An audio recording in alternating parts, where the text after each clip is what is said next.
Yeah, it's me. Oh, there we go. Whoa. Okay, we're live. All right. Hey, everyone. Hey, everybody. Howdy. We got a little funny lag that's going on because, Jenny is like hiding in the hills of West Virginia or wherever, like doing her hillbilly thing. So we're going to do the best we can. It's like we have an international conversation going on right now.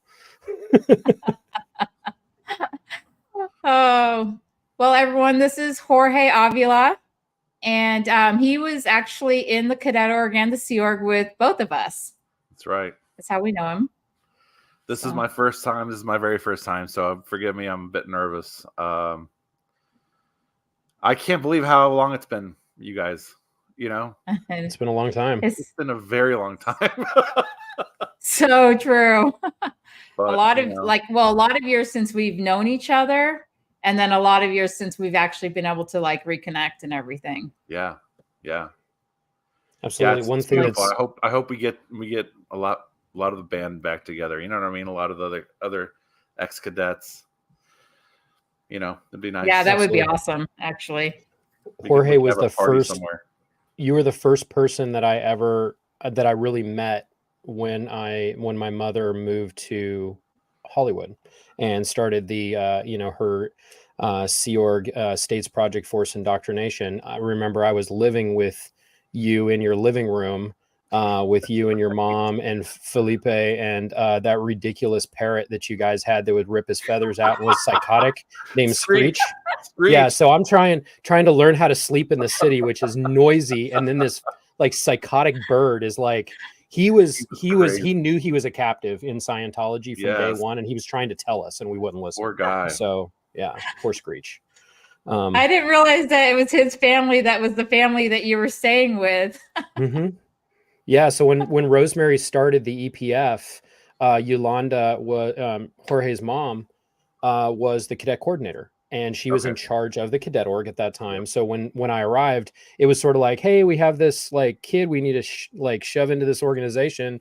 Here's a you have a floor, so you guys had a mattress for me in the living room, and I slept on the mattress, and that was my like welcome to the Sea organization. Richard Langley, you were full of shit. It was a fucking dump. Anyway, you got a mattress. Consider yourself lucky. All right. Yeah, seriously. Yeah. Yeah, I arrived to the U.S. in '83.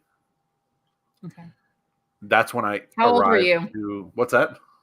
How old were you then? So I would have been 11.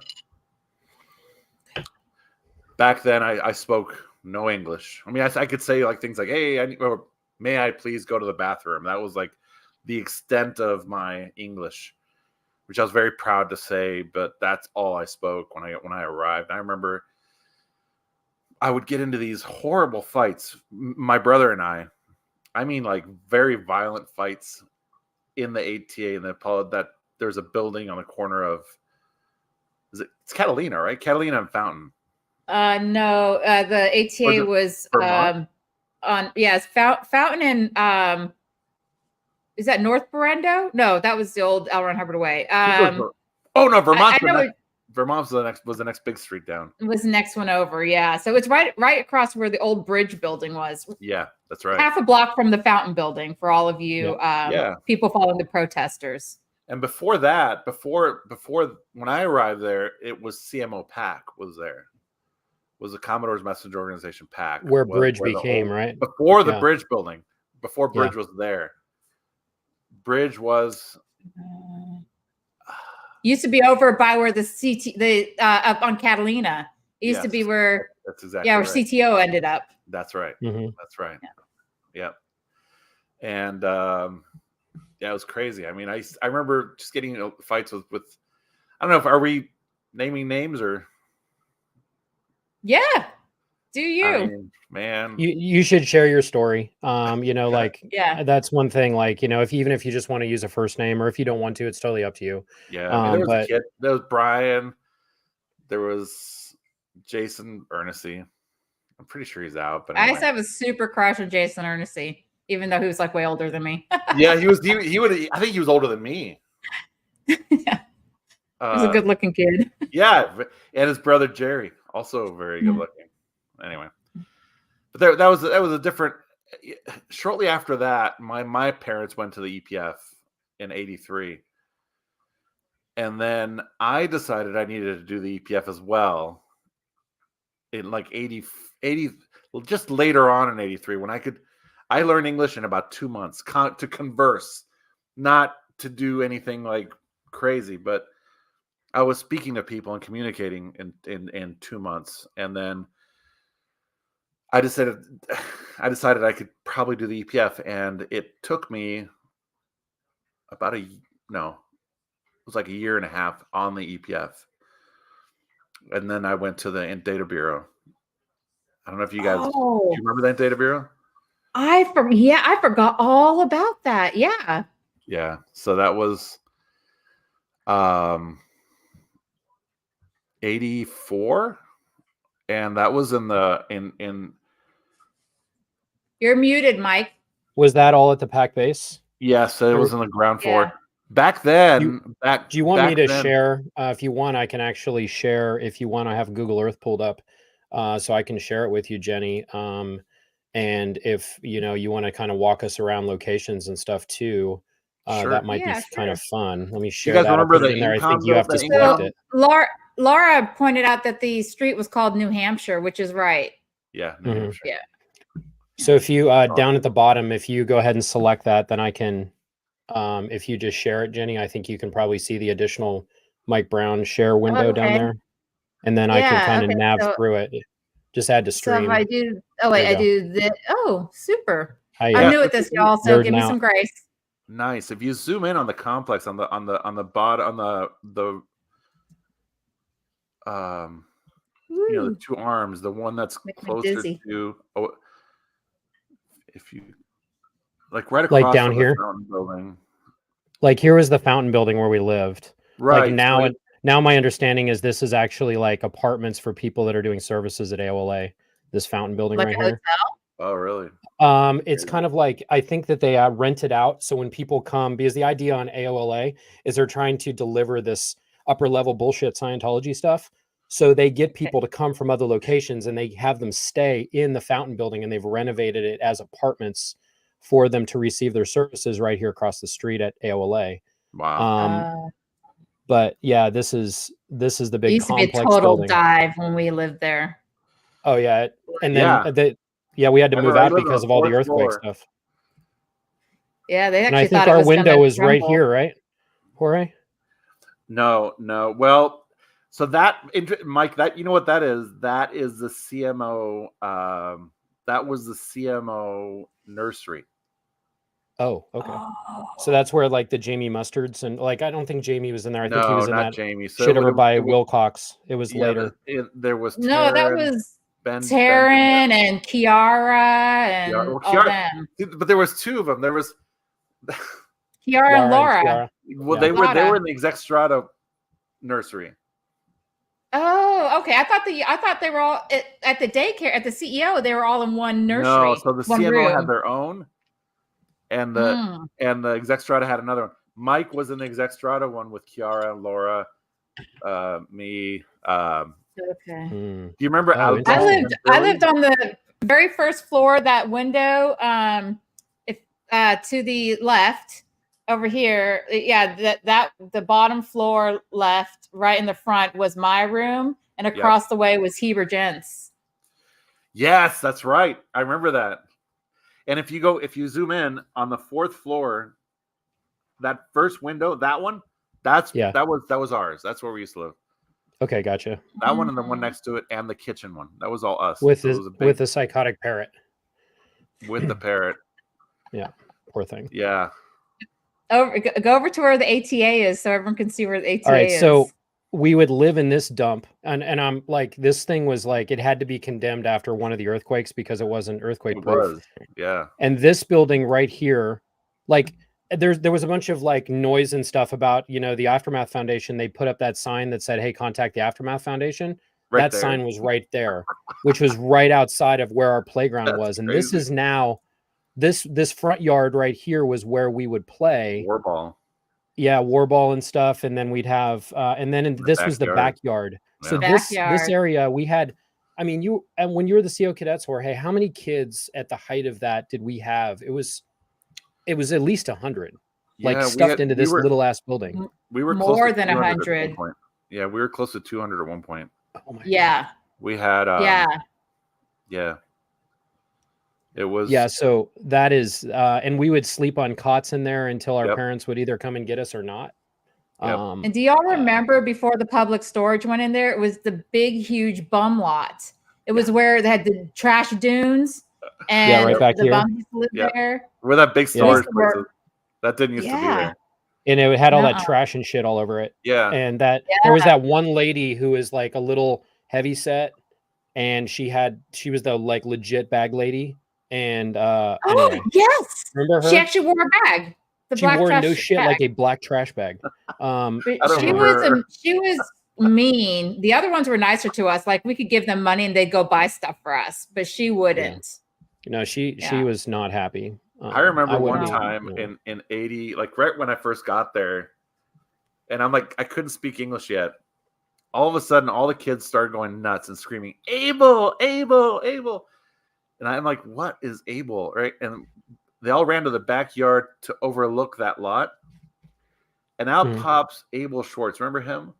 Yeah, I do. Abel Schwartz. Yes. Oh, he had jumped the fence. Arrow. He jumps out with a makeshift bow and arrow and shoots his little tiny arrow into the backyard and runs away. Like, that's anticlimactic. Anyway, but the stuff we did for entertainment. But I remember all these streets, like there was a lot of gang activity, like on these, everything south between here and LACC, which is right down, but like about 4 blocks down. All of these neighborhoods were very gang ridden, and we would have too. Yeah, and we would have a lot of problems with the gangs. Did not like the Scientologists, and we would actually be attacked by them quite frequently. Yep. I have a question from Megan Anderson. If you don't mind, I'm gonna. There was a Megan Anderson, which we now know as Laura. If Jenny, do you mind if I don't know that I can pull it up. It's under the starred comments. Oh, here, I can do it. But I want to, if I can, I want to shout out my friend. I think I can. Laura. I'm wearing a Laura FM t-shirt tonight. Nice. It's different than my normal. It's different than my normal black, hide from the world attire that I normally go with. So, she and I were able to kind of reconcile, and I know you and Jenny have too. So this is all good stuff. Megan Anderson, do you remember her when she was up at the ranch? Because I think you were in security when we were cadets. Yeah. Megan Anderson. The name really rings a bell. So let's see. Jared was her brother, or is her brother. And then Colleen Anderson and Phil Anderson is her dad. Yeah, I was on the RPF with Phil. Craziness. Yeah. How do I? Phil. I'm trying to give. Sorry, I'm trying to show your face again. I never had. There we go. There you are. Phil was a good guy, man. I remember Phil. And he was nice when I met him. Yeah, I had worked with Phil in Golden Era Productions, and I have a lot of fond memories of Phil. Yeah. I think he is a good-natured person, as are most SEERG members. It's very unfortunate that he hasn't prioritized his family over Scientology. As we're all aware of our own situations, which aren't that different. Yeah, I was actually genuinely heartbroken. I did see the video where you saw where Phil he was walking, I think, out of the shrine. Yeah, and Laura saw him, Laura. And he just ran from her. That was absolutely heartbreaking. Absolutely heartbreaking. I hope there's a small chink in the armor. Yeah, with that in his mind, that he realizes his daughter wants to connect with him that much. Hopefully, that will at some point, he'll come to his senses. That's all I can pray for. Absolutely. So, absolutely. It was tough. Really tough to see that. I do. I hope he comes around. That would be great. Yeah, me too. I feel like he's more likely to than my mother, because he was just a bit. My mom is probably very in the same boat. I mean, my mom has had an aneurysm and is in some what do you call those places where like senior care living or care Yeah, facility or assisted yeah, care living. That's exactly. what Rosemary was in. They put her in something just to have her off of the Yeah, complex here in case something bad happened. yeah, and I understand she's paralyzed right now. My mom, this aneurysm actually severed her spine, just below the neck. So she's in very, very bad shape. When I found out what had happened, she was still in the hospital. She was in the hospital for a long time. And I tried to call, and what's her name called? Picked up one of the MLOs, Adrian, or no, it wasn't Barbell. Adrian. It was oh God, what was her name? Jocelyn. Oh, Jocelyn Webb. Okay. Yeah, and I again, I have nothing bad to say about Jocelyn. I love Jocelyn. She really took care of me, and so it was hard. It was hard for me to, But anyway, they wouldn't let me talk to her. So then I went and I reached out to the sheriff's department there in Loma Linda, and I sent the sheriff to go directly ask my mom, and she told him that she wanted nothing to do with me. I mean, obviously, you take that in with a huge grain of salt because, there's somebody there with her. You know what I mean? But I know that also. I also know that my mom's very much a fanatic. You know what I'm saying? She is a fanatic, and so I don't know. I'm not sure if. I mean, I've seen some really hardcore people turn around. You know what I mean? So never lose hope. But it's that's the reason I'm doing this now. Basically, it's one of the reasons. I've needed to do this for a long time, but it's one of those things. Well, I'm proud of you for taking this first step. And for me, when I did this, it felt scary. I wanted to do it for a long time, and it almost felt like this bandage that I needed to rip off. And I was very nervous the first time that I did it. And then I realized I was talking to people that I knew. I was talking to people that were interested, that we were sharing our experience. And that's whatever this movement is, with people out here sharing their truth, that's what's important, us to actually get that, like, we have our own voice back. We can say what we need to say. We can say the things that impacted our lives, and we can be here for each other. That's the best thing that we can possibly do. And I know in some ways we've fallen short in areas, and what we need to do is just keep carrying on. And when we have the opportunity to do that again, we have to. Because you've probably experienced this too, Jenny and Jorge. Like when I share this story with people in the real world, like, they're very interested, they're very intrigued, they want to be there for me, but they don't know how to, like, what do they do with this? Like, you just said a bunch of crazy crap. Like, what do you, like, how do I, like, I'm sorry, like, I feel bad for you. Like, what are they supposed to say? Like, there's even with therapy, it's hard to talk to a therapist about it because there's so many layers to it. So some of this is therapeutic. So taking the first step, it's a big deal, and I'm proud of you for doing it. And I'm happy thank you, man, that I was able to be here with you and Jenny to do it. It takes a lot of courage. So you should know that. It was funny. I one of the main things I need to talk about, and this is extremely hard for me, but only very few people know what one of the first things that happened in Scientology for me. My parents had both joined the on staff at a class 4 org then. And it was called Ifa Abre, and this is in Mexico City. And it was crazy. My mom and dad owned, before this, they owned a little school. It was like a kindergarten and like up to like preschool, I think, or might have gone up to like 2nd or 3rd grade. But it was a beautiful little school outside of Mexico City, about 4 hours in Querétaro, a town called Querétaro. And my mom got hold of the new slant on life and absolutely went nuts. And they joined Scientology. They started taking services, and then they immediately joined staff right away. And at the very beginning of this time, this is, I mean, we're talking, they got in when I was 2, so we're talking 1974. And then what ended up happening is they had spotty nurse, sort of nannies that took care of us, and it was a group of kids, and we were.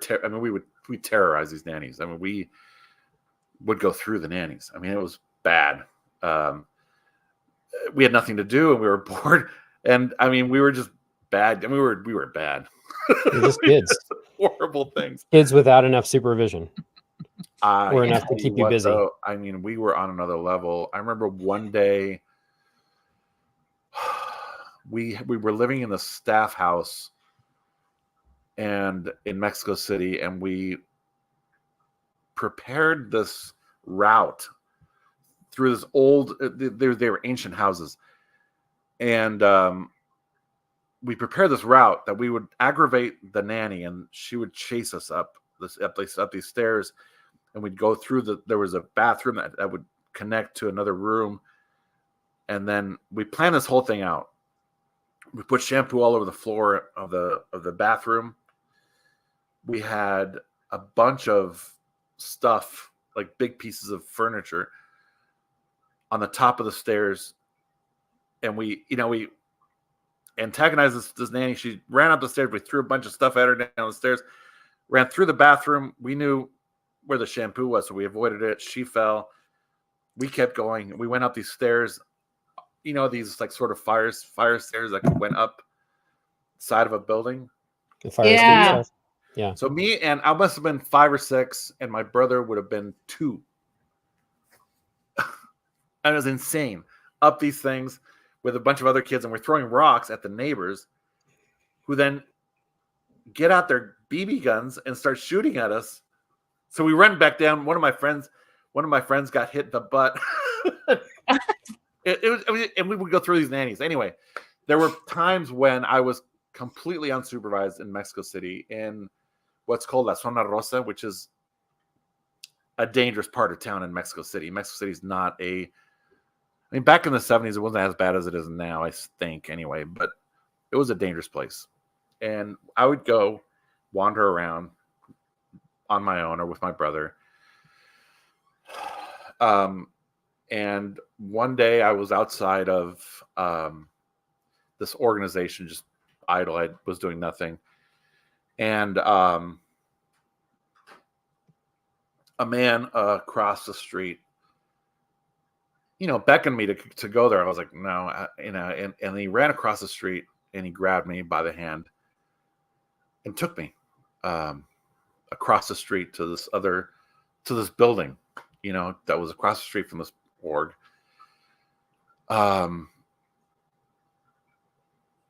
And he said, don't fight, don't try to scream, if you do, I'll kill your parents. And we went up some stairs to the top.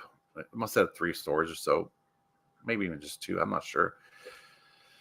This is a long time ago. I must have been 5 or 6. And knocked on a door where he thought his friend was. Luckily, his friend, well, I don't know how luckily, but yeah, probably luckily, his friend was not there.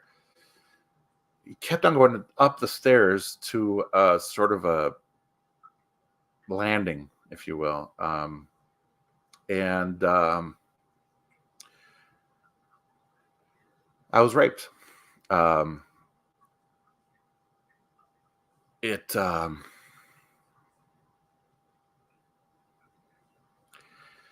not going to go into details on obviously that, but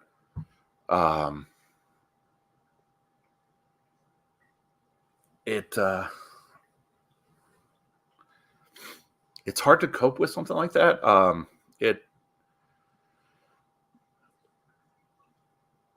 He told me not to tell anybody. He told me not to definitely not tell my family, because they would all be killed. Oh my God. He gave me some money, which is odd, but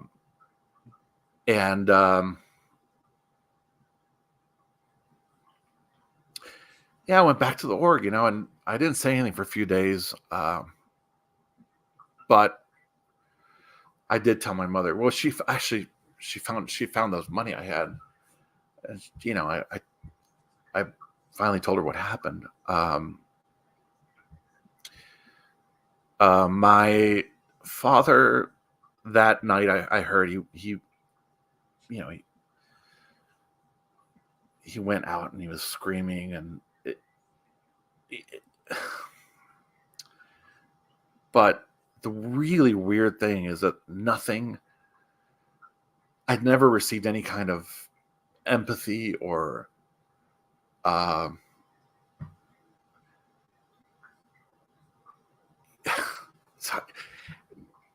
later on, I was in the RPF, and I told them what happened. We were doing FPRD, so it's like false purpose rundown, security checking. It's like, so what did you do to pull that in? And that's what it is. That's what happens in Scientology, because you're responsible for what happens to you. And it's just insanity, it's just it's how could parents what were our parents thinking? You know what I'm saying? And it's these incredibly dangerous these children, even in Los Angeles, we were not safe at all, No, we weren't. And but it's just, it's good to say this, and I didn't mean to just drop a huge bomb on everybody, but it's been a long time, and I've never really come out with something like this, and then it's just it's just another. So sorry that happened. I hate that nothing was done to help you. And not ever, by the way. I never experienced relief from that. This is the most relief I've ever experienced. Saying this, you know what I'm saying? Because being able to share your truth, being able to say what happened. It's so difficult.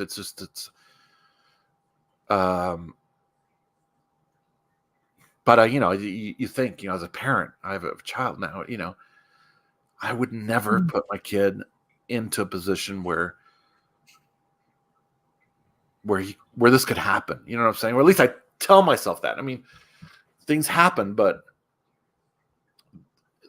we were we were looking for trouble. You know what I'm saying? It's like we were particularly exposed to dangerous situations. You know what I'm saying? So it's just, but well, I know, anyway, it's very brave for you to be able to share this. You're getting nothing but love from all of the comments and everyone that is here for you. I appreciate that. I really we can advocate for each other. And this isn't this sort of thing happening because kids were either not being supervised, they were neglected, they were just let to be free range in very, very dangerous parts of the world, is the responsibility of the parents. This would have been late 70s. I might have been 8 at the oldest, when this happened. So you were a child. So, and it was indoctrinated into us from a very young age that we are responsible for everything that happens to us. Jenni's shared some of her truth. There's truth that I haven't shared, and I'm not in a position, like I'm not in a position where I feel like I'm ready to share that. Yep. I wish that the abuse stories were isolated, because then it would be, it wouldn't be as systemic. Not saying that I wish, like you were the only one with this, but unfortunately there were so many of us that were in these situations that had these things happen that were, we were made to feel responsible from day one, just on our daily indoctrination on the way that we were handled and the importance that was put on our lives. And the thing that has made it extremely hard for me to look back at all of the things that happened in my childhood is, as my kids reach these same benchmarks that I was at, and I try to look at my kids. Like when I think of myself, I never think of myself as a child because I'm looking through the lens of myself. And we were also indoctrinated to not try to think of ourselves in that way. But I can't do that with my children. When I see them at these same benchmarks, like there's this, like the weight that hits me, like, oh, there's some seriousness to this whole thing. Yeah. And there's a lot of stories, and most of us have repressed these things because we don't want to say it, because we feel shame for it. But you don't need to feel shame. You were a victim. Yeah. You were put in that situation, and you should have been protected. Like the best thing that they could have done if that, happened to you was to get you the fuck out of that area. And they didn't do that. Like they like, I'm not trying to talk bad about your parents, but we were all shortly in that after that, situation. they did get a better nanny, but it was like there was no healing. You know what I'm saying? It was so just. And to finally address it and then be told it's your fault, that's not okay, because it isn't your fault. That was not something you could control. You were a child. You were not consenting. And it's a whole nother level and a whole nother layer of abuse when someone sits there and turns it around on you. And I'm finally seeing that myself. It's taken all the way until recently for me to not be ashamed of that having happened to me, and so I feel the same. I am hoping anyways that you can look at it in a new light and know it isn't you. It isn't your fault. It was nothing you did. It was a depraved, horrible human being that did that to you. Yeah. I appreciate that. And then the only counseling or help you received, everyone's got to understand the Rehabilitation Project Force, the RPF, is the Scientology like gulag. You go there for thought reconditioning and heavy manual labor for years. Yep. Like You're is segregated from everyone. You can't even talk to people. Like North Korea. It's horrible. Like that is not. So if you like, what would a normal response to something like this? And I think that, you not only deserve this, but you should get it for yourself when you're ready for it, is to seek therapy so that, like we can advocate for each other. We can be here for you. But I know when I've talked to somebody about this, like a therapist able to actually like sit down with you, be able to help you through the emotions of this so that you can process them properly, which you're starting to do. You've taken a huge step on that. But we were all indoctrinated, like we should never do this therapy. Like I have a cousin that's a therapist. She's amazing. My cousin Jen. Wow. And she was Rosemary's big, like SP, because she's a therapist. Like she's a child advocate therapist. She does anyway, she does like disadvantaged youths. Like she deals with that. And because she's a therapist, like the Sea Org freaks out about it. So we have to reach that point where we're able to take and say, hey, I probably need to talk to a professional. Yeah. Talking to our contemporaries is important, because one thing that it tells us is we're not alone. We have people that care about this, and we can share our truth, and we're not going to get judged. No one's going to judge you. Like, no, absolutely not. And what you sharing this is probably going to help somebody else that thinks they're the only one, because that's what I thought. And then I was talking to some other friends, and I'm like, oh, other people have dealt with this. Is not uncommon, especially in the situation we are in, either predators in the Sea organization or being neglected and taken advantage of by the population around us because we weren't being watched over and, like educated properly and provided for. Like it's free range kids in very, very dangerous parts of the world. Like LA is a shit place, especially Hollywood. Everyone thinks like Hollywood stars. No, that place is sketchy. And it's gotten sketchier, like, and it's never really gotten better, especially where they are. It's not a great part of town. Yeah. Yeah. And the gang activity when we were kids there was probably at one of its highest. I think I even read that or heard that on like a news thing or something, where they were going over the years and the periods where the gang violence would go up and down, and we were in the height of one of the worst. And I was telling you, Jenny, Mike, can you pull up that map? Yeah, Jenny. I could do it. I could do it. Yeah. She has control, but I can run the map. So when we were in the cadet org, we used to send cadets, children, to like our motto or like our mission was to handle backlogs and pack. So we would no, Jorge, the motto: go there, do it, come back. That's right. Go there. Oh my God, I totally forgot that. That was the mission motto. That's right. Talk about lack of originality. Jeez, like, holy. Talk about like That you sounds remember like the cadets getting in trouble for saying we're a bunch do of do what? random shit, come home or not. Yeah. That's awful. You're gonna go do it. Ugh, anyway, so another thing too is I was a tyrant when I was CO cadets. I fully admit it.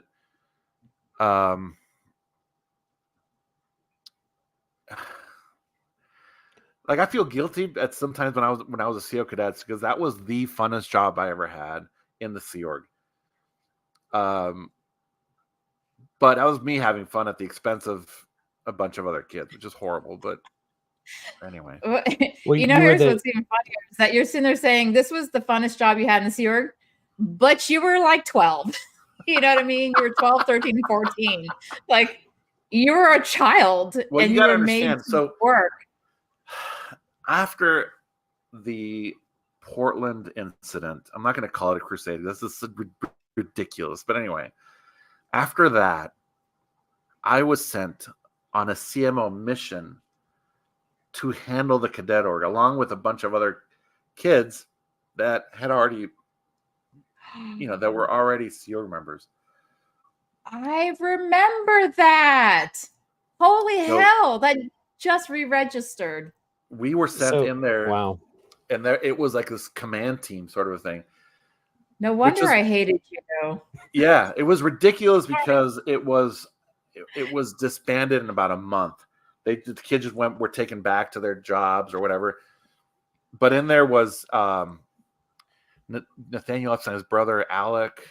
There was a bunch of guys that were much older. Yeah. And so I went in there. I went to the cadet org and then very quickly became a CO. And I stayed because I loved it. Anyway. Well, but we would collect. History did repeat itself because then when I was up at INT, like once I was an INT staff member, I was probably 19, maybe 20 years old. And when the INT ranch was sort of like running amok, I was the commanding officer's organizational officer, Steve Willett.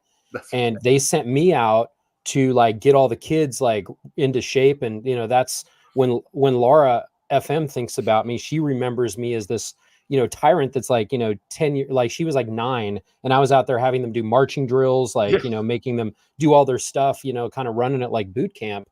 And so she has this memory of me of like a real shit person, rightfully so. And it's funny that though, like there's no model for this, but the Sea Org and Scientology, like when you're a hammer, everything is a nail and they have to respond in their way. That is their downfall. They have no originality in thinking. They can't think outside of their box and their box is defined for them.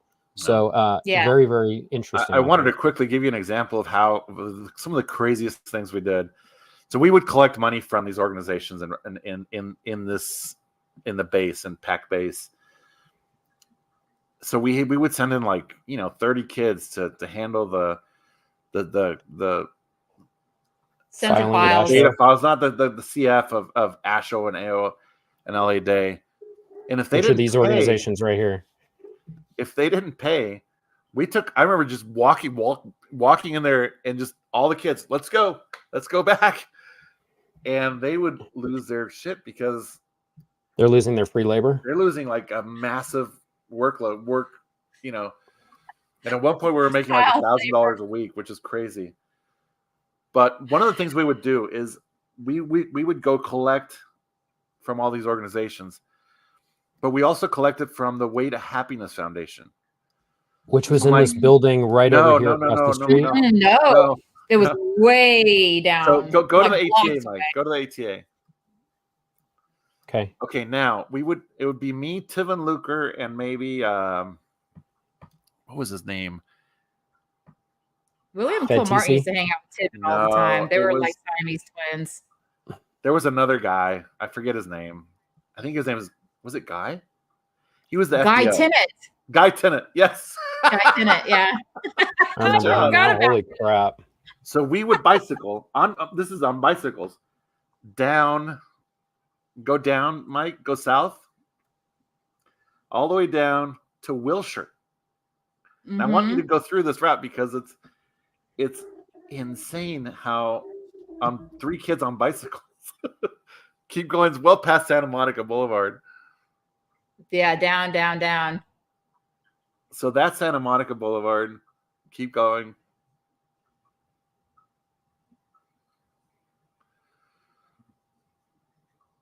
Yep. I think it's before the highway. Because here's the 101. You get off right here on Vermont. And, then you have here's LACC. I'm gonna have to all this area. I remember running around this area with Justin and Sterling and Sean Alcock and getting chased by we have some Sterling and I have some real fun stories we need to share about this. We get down to Wilshire Boulevard, Mike. This is insane. And then we would go down Wilshire to this building where the Way to Happiness Foundation was, and we'd get a check from them and then bicycle back. It was insane. Through gangland.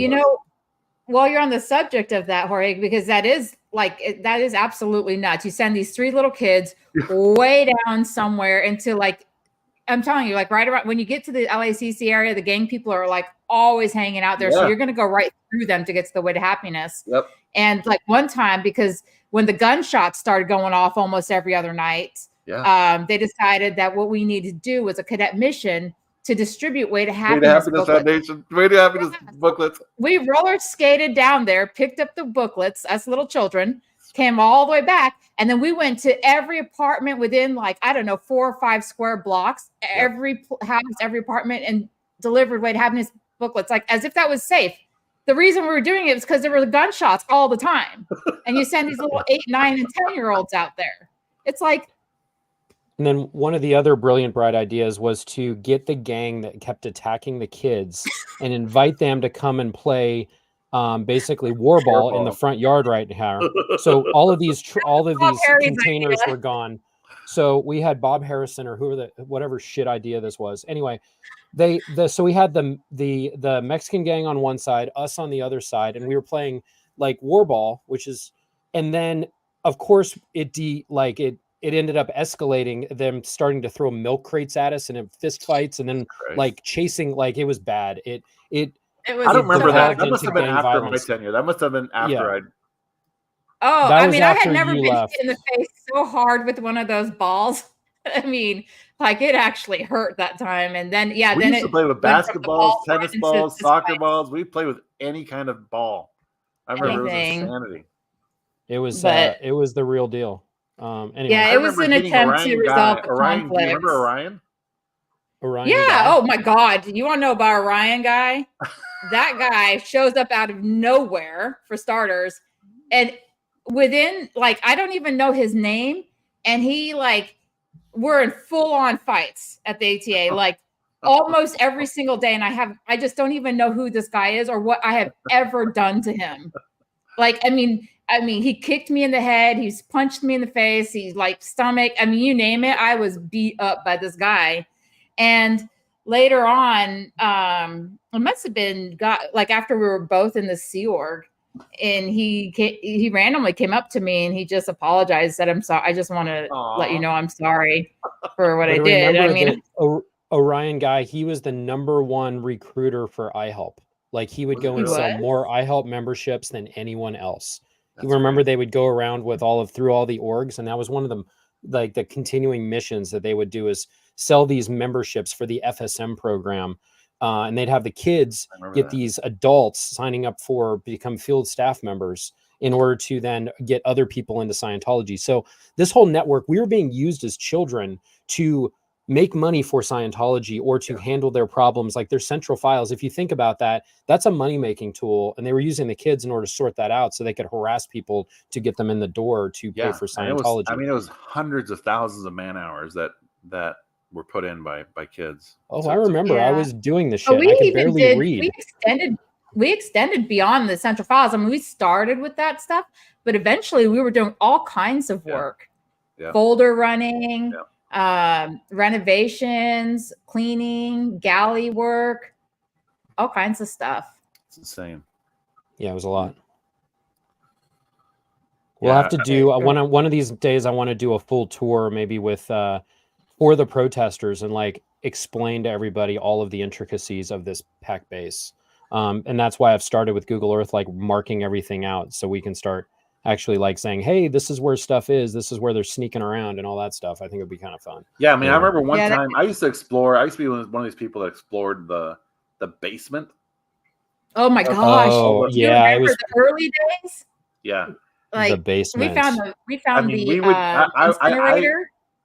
Oh my god, we found all kinds of stuff. It was scary as hell. But like, remember in the bottom of where the mill was where the big boiler room was, just down from here, and there was always that dude who was like there forever, and he would walk back and forth from the main galley with his little he had this little vial of like hot water he would make tea with or something, and he'd been there forever. He was like an Apollo. He was on the Apollo, and he would never leave. He would just work there forever. There was two old dudes, and they just had a stack of novels. They would just read it and keep that shit running. Anyways, strange. That was like the two old men that came with the I got around.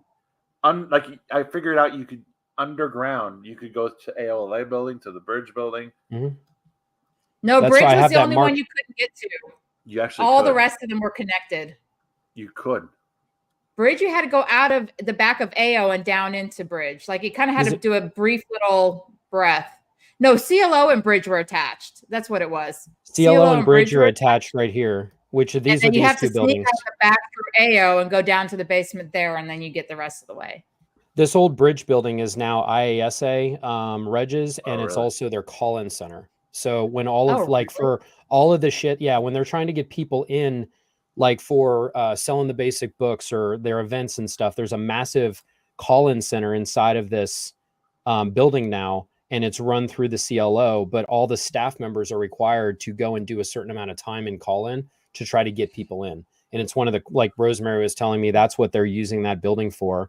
Wow. And like at the Advanced Organization Los Angeles here, because there are these tunnels, what they're actually doing is they're actually using the back of CLO, which is this entrance right back here.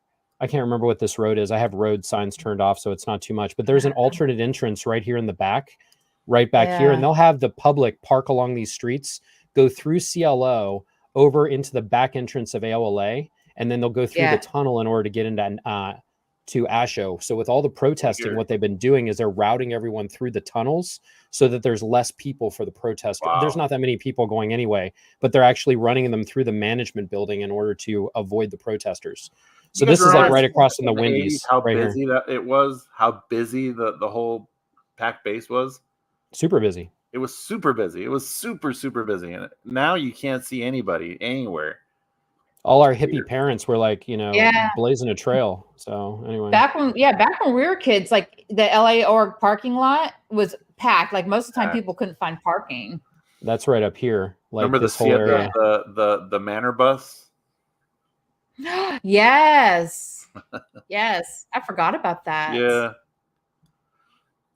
Remember when the CEO was right in front of the Manor forever and a day, and we would go through that ditch and sneak over to the Manor, and they had that huge the swing. Remember that rope swing? Yeah, the rope. I keep bringing that. I can't believe you actually remember that. It was the quickest way, y'all. Just so you know, it's the quickest way to get from the daycare across to the Manor and hide before the nannies found us. As Jenny's escaping. Oh, we did it. We had a spot on the fence that we bent up, and then we hit it with like leaves and shrub. So that way, when it was time and the nannies were coming to get us, we'd all just dive under that little hole, grab the rope swing, go across the ditch, and then we go hide over at the Manor. So is it just me, or did us as young Sea Org cadets, the men or the males, were we more conformists? I feel like we were, because now that I'm starting to realize, like, you have the Jennies and the Miriams and they, Catherine Spolino and Laura, and all of these people were a huge pain in the butt from day one as kids, more so than the boys. I think as the boys, we played military better. There were some pretty hardcore girls. Do you remember Micah? Micah, yes. She was pretty gung-ho. I thought Micah was great. She was Erica good. Blair I was quasi good bad. I was half and half. Yeah, remember you. Erica Blair was just very You self-determined. hung out with Carly a lot, and Carly and Erica were like my people. Yeah, I remember you guys. One day you were all in HCO, I think, and I walk in there because you're blaring Madonna, and you're all sort of dressed up, and you're all like, I don't know what you guys were doing, but it was like, it was way too much. I was like, okay, whatever, I'm out of here. So if there was a Mean Girl contingent, it would have been Jenny, Carly, and Erica in the ATA. What do you think? I don't know. I was not a mean girl, but well, I was. I could nice, be mean. Yeah, mean. I could. God, who was mean? Robin was pretty mean, and that's why she got. Robin held. Oh my God, poor Robin. No, for real, like that poor girl. Like she got terrorized. She was terrorized. She would get under everyone's skin, and she just became the target of like bullying, and it was awful, like verbal bullying. But it was awful for her, and we didn't know how to deal with her personality, and so we did it wrong, and we did it bad, and I think all of us feel guilty about it. Yeah, I know. I feel guilty about it. Jesus Christ. I do too. I wasn't nice to her. Sucks. What about? Oh God, what was her name? Oh, Eve. Eve Laws. Eve Laws. She's now the commanding officer of Golden Era Productions. No, she is not. 100%. She was a has when I left. Eve, because she ended up at Gold. She married Jamie Butterworth for a while, and then they got divorced. That. And then Lisa Schroer, who was not a nice person, she was the commanding officer of Gold for a while. And as far as I know, Eve is currently the current suck up in charge of Golden Era Productions up there. What I have heard is she was a nicer, gentler leader than a lot of other people were at Gold. But she is apparently, on the she's on the command of Golden Era Productions right now. Can you believe that? Crazy. Yeah. I have a lot of pleasant memories of Eve. She and I were friends up there. Yeah, I mean, she was nice. She was her nice. And her brother Adam. Remember Adam? Yeah, he was nicer than her. Yeah. He ended up going back to England. And then there was an Australian couple, two kids over, brother and sister. I forget their names. But he would always go, "No, I never." You remember? I think I know who you're talking about. He was blonde, and she had this real 50s look about her, and I forget her name. It's like one of those things that's going to come at like the most randomest moments possible. We have like in the comments, they say that Anna Dixon and I guess Noelle Duzak were Mean Girls too. They were. Noelle Duzak was after. I think she was. I literally have a picture of all of us with Mandy Purak, the four of us Mandy together. Purak. Oh, her and her sisters, Bree. Bree and Heidi. Heidi, that's right. They were nice. Given the Lord of the Flies situation, like quite literally, this is an example of us. Like, you were sent in there to be the king leader of the Flies, but it was we kind of, given how little we were being actually raised and parented, and the example we were being set, I think we all did fairly well not to like actually eliminate one another, because the model that was being shown to us was a very militaristic, kind of eat your own, you have to follow this, knowledge reports and keeping Scientology working, and this whole snitch culture, like that was being ingrained in us. And then hundreds of kids stuffed into this area. Like it could have been way worse. I think we were somewhat lucky because we were also like, yes, but there was less pressure on the cadet org than other places. So we would like go to the beach once in a while, or but that got less and less. We used to go almost every week. But and then it got less. When I was SEAL cadets, we used to always do it. We used to do it every other week at least, or every week. I think it depended on the stats. You remember? We had to be up stat for sure. But I remember your mom used to make this pie for us when we were up stat. It was so good. For the life of me, I'm trying to remember it, and I cannot. The Tres Leches. No, you're thinking of. Oh, it did have condensed milk. I know. Condensed milk with Oreos mushed. That thing was amazing. And some other stuff. Wasn't easy. We were easily impressed, so that we're clear. But it was good. We didn't get a lot of treats. It had limes. Yeah, that was really Oh good. my God. So what? Oh my God. Maybe can we go back to, I know this was actually fun, but can we go back a little bit to your story and like what you were, because you were originally talking about when you got into Scientology and then when your parents joined the Sea Org. No, well, they joined staff in Mexico. Staff. Oh, but I thought you said they joined Sea Org and then you tried to go on the EPF with them. Yeah, well, they were recruited in Mexico by oh God, what was her name? Do you remember Gary, the Dryanar? Gary Dryanar of which org? Gold for a while. Oh yeah, Gary Connolly. Kate Connolly. So his mother, Gary Connolly's mother. Sister. Kate's her sister, right? Kate's sister. Yeah, I can't remember the mother's name. See, he has another sister named Trish that I also knew that I was in Trish Connolly, that's right. EPF. I was in the EPF with Trish. Anyway, Gary's mother went on a mission to Mexico and recruited my parents into the Sea Org.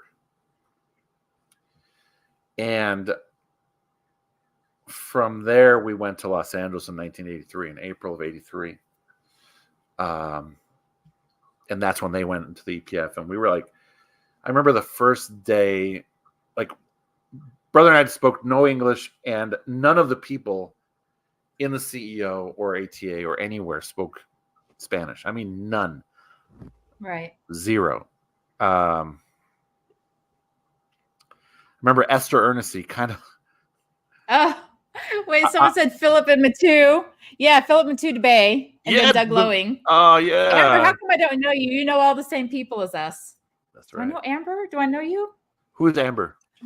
Oh, Amber. She's in the comments, but she keeps talking about all these people who were there with us. Amber. So she had to have been there at the same time as us. Did you have maybe she had a different last name? Names. Amber, what is it? Amber Vaness. I might be pronouncing it wrong, sorry. But yeah, she definitely knows who we know, that's for sure.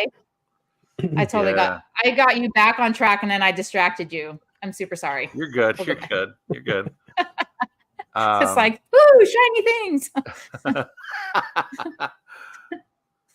What is that? The movie Up where he goes, squirrel.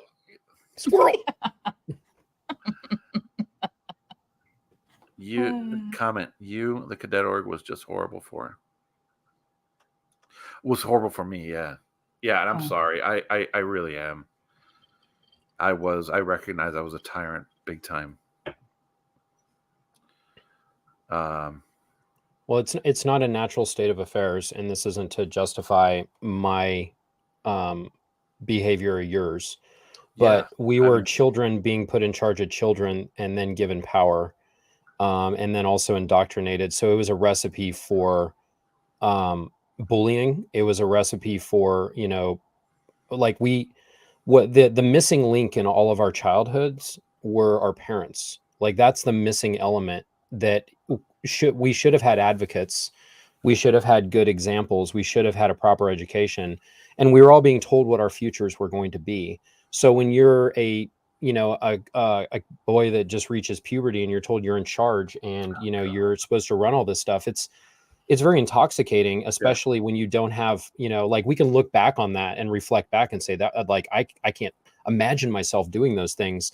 But at the time, like that was what would be expected of you. And if you were doing something less than that, you would get in trouble. So it's one of these things of like, if you operate at a high level, you will get all of the benefits of that. And if you don't, you will fall out of favor and your survival, if you want to look at that, actually decreases in that situation. So it was a recipe for disaster. So I look back on it and I'm ashamed of the involvement and the interactions that I've had with a lot of people, especially people that were younger than me. And I try to reconcile with myself, like, would I do it differently? Like the Mike now versus the Mike then? I would. It's hard you can't go back and change that. But what we can do is we can identify it as like, I did this wrong. And then we can try to identify who we hurt and reconcile with that. Like you and Jenni being able to talk Like you guys are able to now have an important dialogue. And I think it's, as more of us start to do that, I think it, if nothing else, it's good for us individually. And hopefully that spreads to the other cadets. Sure. Anyway. So I have a question for both of you, because you guys obviously both held the same position in the cadet org, right? And this was another thought I had. Like, yes, there is the you do it or it gets done to you kind of like mentality. The fear factor is definitely there. But would you also say that, like, I feel like a lot of kids, at least for me, if I had an assignment that I actually wanted to do, which, like, now granted, everything I was told to do in the cadet org I didn't want to do, so I didn't always do a very good job. But if it was something that I wanted to do, I wanted to do it the best that I could, and I wanted an adult, whatever adult was around, to recognize me as being this not child cadet, doing a really good job at something. And because that was one of the things that came up when I was talking about my experience with you, Jorge, in the cadet org, and talked a little bit about it, but they were asking like what your perspective was. And I obviously I couldn't speak for you, but I thought that more than anything, as a child, you really want, like, especially the way we were raised, if you get given an assignment or a task and this is your job, you want to prove that you can you can do it 100% and get that recognition. As much as my children want, as much as my kids want me to buy them crap, what they want more than anything else is recognition and love. If I can give them that is the most important thing to them. And it, along with all of the other things that I'm trying to do a better job. But really the biggest thing is we didn't have constant, like the adults that were raising us, these ones that were in charge of the cadet orgs and the ranches and all that, those were our mentors. Those were our surrogate parents. And sometimes it was older children that were like in their late teens being put in those situations who were themselves have in a very abused situation that they were then put in charge of them, or not the best qualified, or people that were busted out of other organizations put in charge of the children. And those were our role models. And we just wanted recognition. We wanted to belong. We wanted all of these things, which are very normal things for children to want.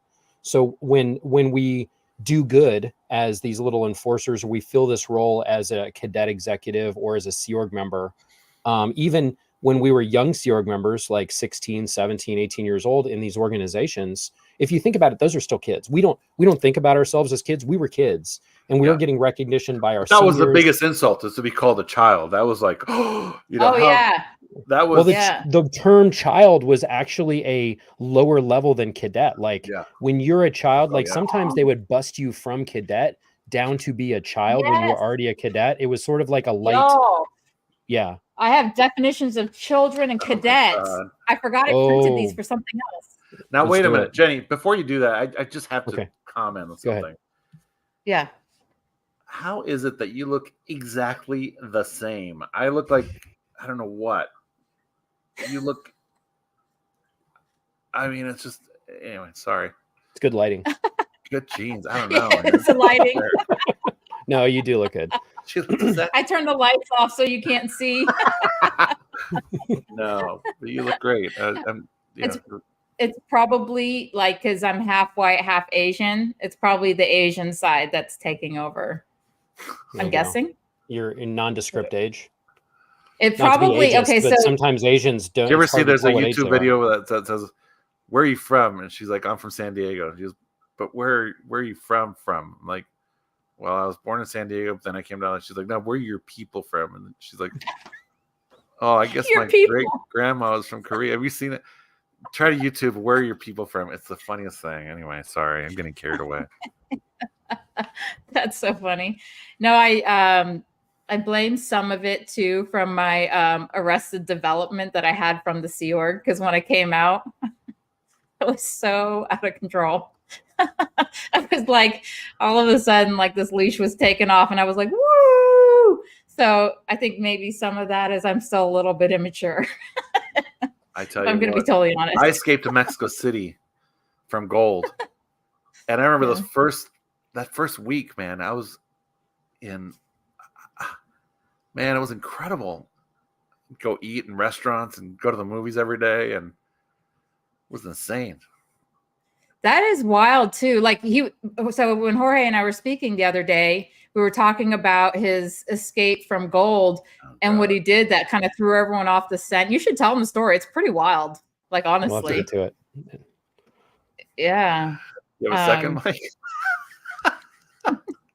Well, there's so many like, anyway, your story is extreme. Like, you and I have texted a lot, and your story, I think, is very fascinating. Like, when you got out and your family's involvement with, like, you know, both military and politicians and stuff in and around, like, you have a lot of very interesting stories when you're ready to share them that I am here all for. This is because it also shows the international relationship of Scientology to a lot of these things, and how like, you know, nefarious it is, I think, for they target, and I do think that some countries are underprivileged with respect to how some of the European or American countries are, and the people in those areas, they target them because they're promising them the better life, which is a lot of what the recruitment stuff does. Even like my mother, they don't recruit people in the U.S. anymore that much, because who wants to join the Sea Org now? Yeah, after being exposed, you know. Right. So, and then it really gets into like layers of trafficking, and they're forced into this situation, which I think is going to be one of the facets of their undoing, is going to be the human trafficking aspect, the labor trafficking, elder abuse, child abuse, financial crimes. Like, these are the things that are like, you can't pretend like this is our religious belief to traffic people and take their money. Like, screw you. You know what I mean? Like, that's just bullshit. So ultimately, us sharing these stories and putting it out there, and you can't negate hundreds of people that are sharing their stories, and all of these things interconnect, because like we know we know one another, we grew up together, you know, we can piece together almost a full patchwork of what happened through all of these years if people will just listen. That's what the end goal, I would say, is either complete reform, and you know, or they need to lose their tax exemption, which will force them to reform, or they'll disintegrate. So that's what I would be interested in, like, treat people like people, and which I don't know that they can ever do. Anyway, I got off on a tangent. Sorry. No, I mean, that goes completely against. I mean, that's just. It's funny. I was telling Jenny about when I first got to gold, when I first got to the int base. I was. Oh yes. I was thrilled. I thought I was so excited because I had this vision of it being like this pillar of sanity. I mean, it's where it's at. I mean, all the you know, everybody's super highly trained, and obviously it's going to have incredible, you know, communication with everybody, you know, and obviously, you know, and then I get there and it's like a dumpster the fire, most toxically violent place you could imagine. And then tell us a bit about that, though, because like, so I was never up there, but I had the same perspective as you. I thought, you know, the closer you get to source or the replacements, like the more sane everything is going to be. And then the funniest thing happens. You see these people being punished in horrible ways because they had a bad comm cycle with COB, with David Miscavige. Yeah, a bad conversation with the leader. Yeah. So, in other words, how is that even possible if he's the leader of Scientology? You would think he would have incredible comm cycles with everybody. How could you have such a, you know, all the time have terrible comm cycles with COB? It's insane. Yeah. And when I was up there, I remember, like, you know, I was in that meetings where Jeff Hawkins was being beat down by David Miscavige. Like, I was at that meeting where he jumped across the table. It was like the scene in Elf where the dude runs across the table. Oh, well, yeah, I was the BPIC. It was a position that they created at INT. And the battle plan IC, they put one of us, and I was the one for Golden Air Productions. There was one of us in each one of the organizations. There was one for the CMO Gold, CMO INT, Exec Strata, and we would all work directly under the COB assistant for correspondence. Like, as he sent down orders, it was our job to make sure the orders were received and done. So I would run around constantly, like, you know, being like the little messenger for these orders that would come into Golden Air Productions. I was on that job for about 1.5 years before I then became an RTC trainee. And so I would go to the meetings so that I would then understand what was going on. And the amount of violence I saw out of him. I wasn't at all of the international meetings, but I completely believe all of those international executives when they talk about like the stuff that they dealt with the musical chairs stuff and all the beatings and all that, because I saw it happening with the people in gold. I saw Golden Era Production staff members, Jeff Hawkins, Gary Weesey, who was the chief editor. Like there was Rick Cruzen. Like they would get the crap beat out of them because they weren't doing something. That was the culture there. And I got threatened by David Miscavige once. Like it was like Jorge's 100% right. Like it was, and other people, like this kind of story was the kind of story that was the straw that broke the camel's back for like Aaron Smith Levin when he started hearing about this former executives, Mike Rinder, and all these people saying what a shit show it was up at Golden Era Productions. That was one of the things that was like, hey, like I see, to me, the thing that was like everything that was wrong at our lower levels is obviously good up at these higher levels where David Miscavige is. And now he's moved his base to like Scientology Media Productions, and he's not even at Golden Era Productions, that base anymore, just because it continues to devolve into anarchy and, you know, sadism with this guy. And I agree. It was psycho. And you were there hoping to, like, the days were long, the years were short. You're just trying to like make it through today without getting like throttled by somebody is how it felt. Terrifying. Yeah, I remember I had one.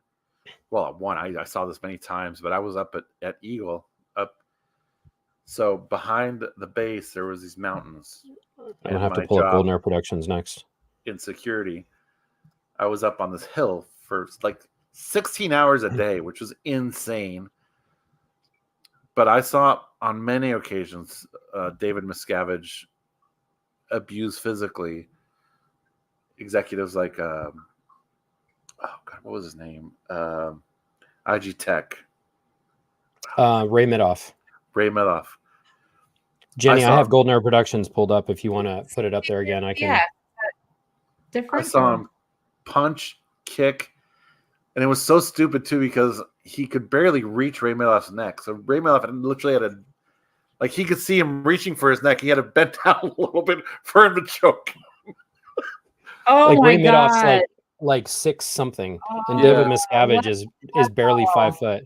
Hey, pull up the chart again, Jenny, and I'll just so that when people are, this is in Hemet, San Jacinto, just basically in the San Bernardino Mountains, just like outside of Los Angeles. This is Golden Era Productions, and Jorge, you were a security guard here.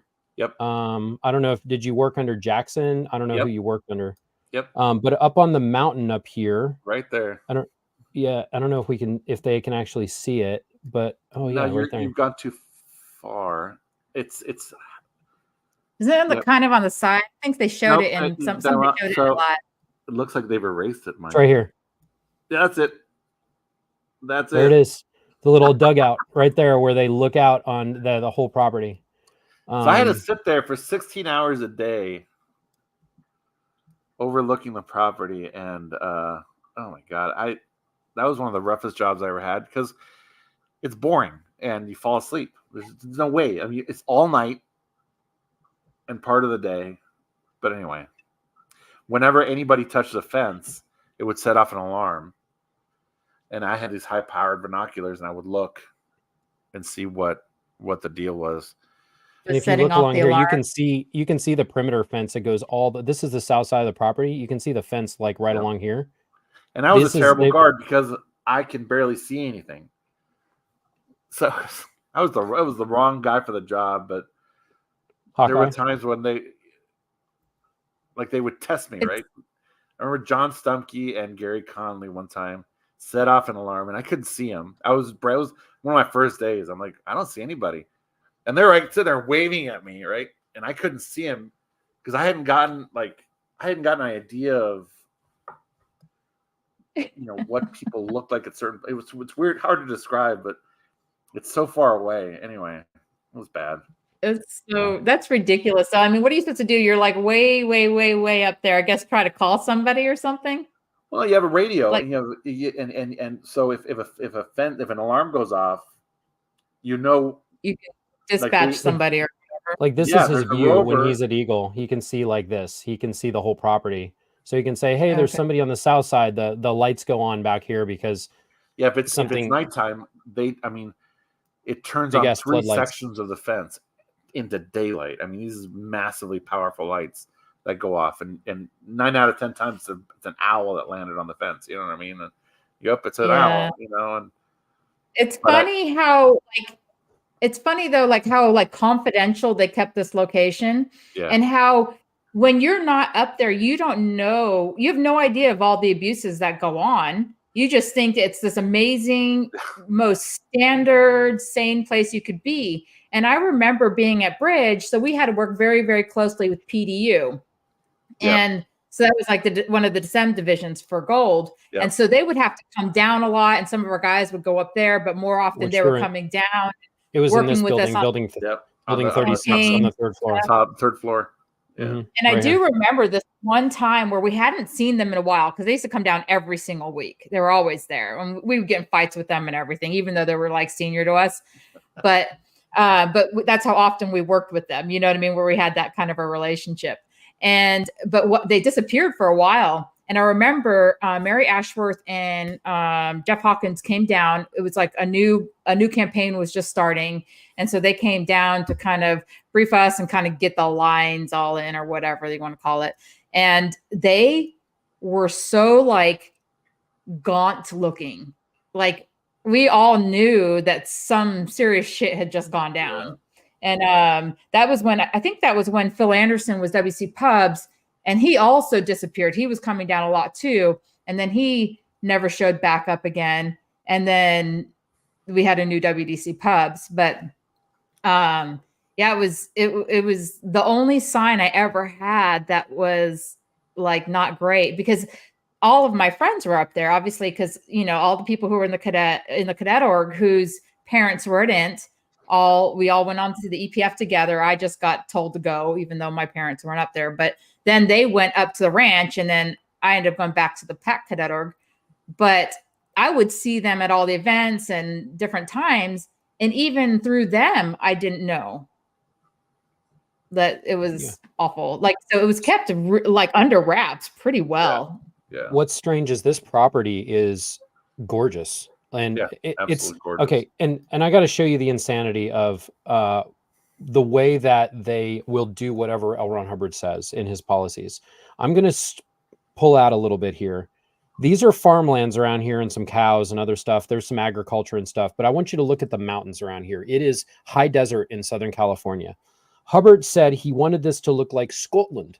So he's like, hey, we need to make this look like a Scottish village. And they planted all of this grass that is not built for Southern California. It's all rough or tall fescue, and it needs a shit ton of water, and you're in a desert. So they are pumping water out of the ground every single night. And the pump thing is down here on the south side of the property, all the way up to the north side of the property where this water tower is right here.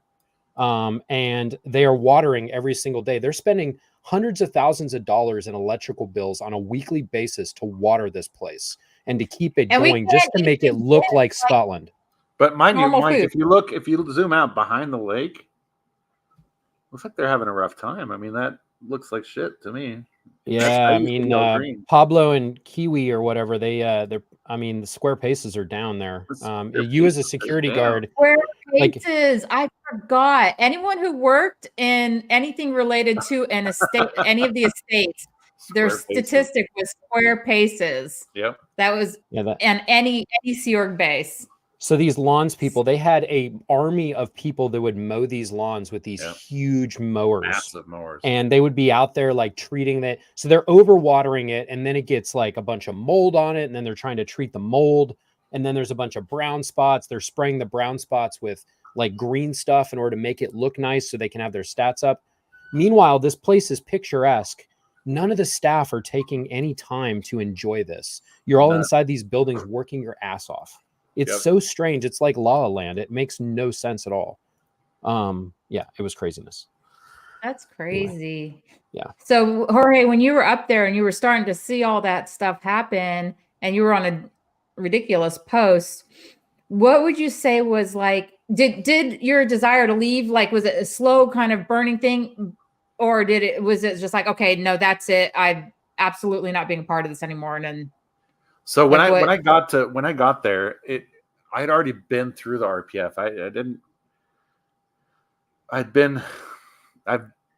complete the RPF. My RPF assignment was canceled, but I was like at least halfway through the thing, and I'd gotten a twin halfway through the thing. But by the time I got to gold, I had a certain amount of like a tiredness. I was fatigued. I wasn't the same guy anymore. You know what I mean? After the RPF, I knew deep down that I would never ever go back to the RPF, no matter what. Like I would not. There's no way I'd go back to the RPF. So that when you have that kind of a consideration, when you have that kind of a thoughts, you're not 100% there anymore. You know what I'm saying? I never did well at gold. I was never 100% like everywhere else was. I noticed problems. I noticed out points. I noticed things that stood out. I remember one time we got pulled in, and there were several. David Miscavige would pull these traps on people. Like one time we were all pulled into this meeting, you know, and he had this sort of questionnaire. Would you rather live on the base or live in Berthing?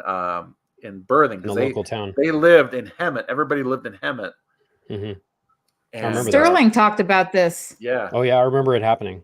And I lived on the base because I was a security guard. So I said I want to live on the base, but I want to say 60% of everybody said that they wanted to stay in Hemet because they could go to Safeway or Vons. Was it Vons or Safe? Vons, right? It was Vons and Walmart. Vons and Walmart. So they wanted to have access to Vons, you know? So everybody that said that was assigned treason or confusion. Yeah. Oh my God. It was because they were all off purpose. They were all off purpose. And I said I want everybody to live on the base because I was fucking lonely. Not for any reason, not for any like gung ho reason. I wanted to meet women at the time. I was like desperate, but you know, it was just that was the reason I didn't, you know, but I was just as off, quote unquote, off purpose as everybody else was. But you ended up not on the shit list because you said you wanted to live on the post. You wanted to live in confinement on that base. Yeah, exactly. But you know, well, I felt I had no choice because I was in the Sea Org. So I mean, I was in security, so I wouldn't go to Berthing anyway. You know what I mean? So I was like, well, it's not even what kind of question is that for me? It's like, well, you know, anyway. But and that wasn't the only time. I remember another time too. He had this event where he wanted to show gold what professionalism looked like. So he proceeds to show this absolutely amazing video of him scuba diving in Aruba. Oh my God. And it's like he's showing all of his still photos with his super expensive camera. Pissed. Yeah, that he got for his birthday everybody's like, from this. Wow, everybody's absolutely astonished. Oh no, everyone's like fake. Yeah, we're all Kool-Aid drinkers. 100%. I wasn't. I remember going, what the fuck? I mean, for one thing, another thing too is that when I was at Eagle, I would observe this guy's schedule. He would get up at 1 p.m. or so. Yeah, I saw that myself.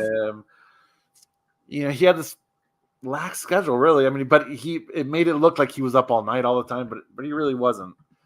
You know, he would take naps or whatever. But that video about the professionalism, I saw right through that. I was like, that's just fucked up. That's just wrong. I mean, how do you do that? You know, and then show gold staff members that had like 2 shirts to their name. And I mean, we looked awful at one point with the uniforms were completely worn down. You know, remember the blue pants that were like shiny from wear? You had to iron them, and they were all polyester, so they were like falling apart. Yeah, and then all of our crotches were rubbed out, even if you weren't big. You just the clothes are like not built for like years and years of everyday use. You would wear the same pair of pants every day, wash it in the sink. At one point, we went for like a year and a half without getting paid until Heather. Remember Heather? Heather Ashworth. I remember this. She was in the galley, right? When this happened. No, she went. She was a steward. Mm-hmm. Yeah, she was in the galley. Yes, correct. And she was serving him his like amazing lunch or something, and she dropped the plate in front of him. And he goes, "Well, that's why you get hazard pay." And she's like, "Hazard pay?" We hadn't gotten paid for a year and a half, and she goes, "We haven't gotten paid for a year and a half." And he was like, "What?" I think he pretended not to know, or maybe he forgot. Like he said at one point, all gold doesn't get paid, and that he probably forgot about it for a year and a half. Nobody got paid. We were like literally going nuts. And it's because even though you only get a tiny bit of money, that's what you buy your deodorant with, products, shampoo, etc. So pay was like it wasn't $50. It was $25. Technical difficulty on my end. My earbud just went out because I'm dumb. Okay. One sec. I'll keep chat. So there was keep talking amongst yourself.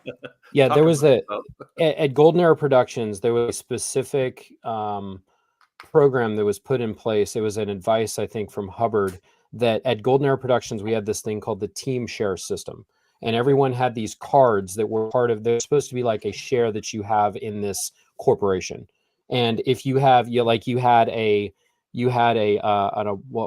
social card, a bonus card, a pay card, a food card, and a birthing card. And I think if I'm remembering them properly, there were 5.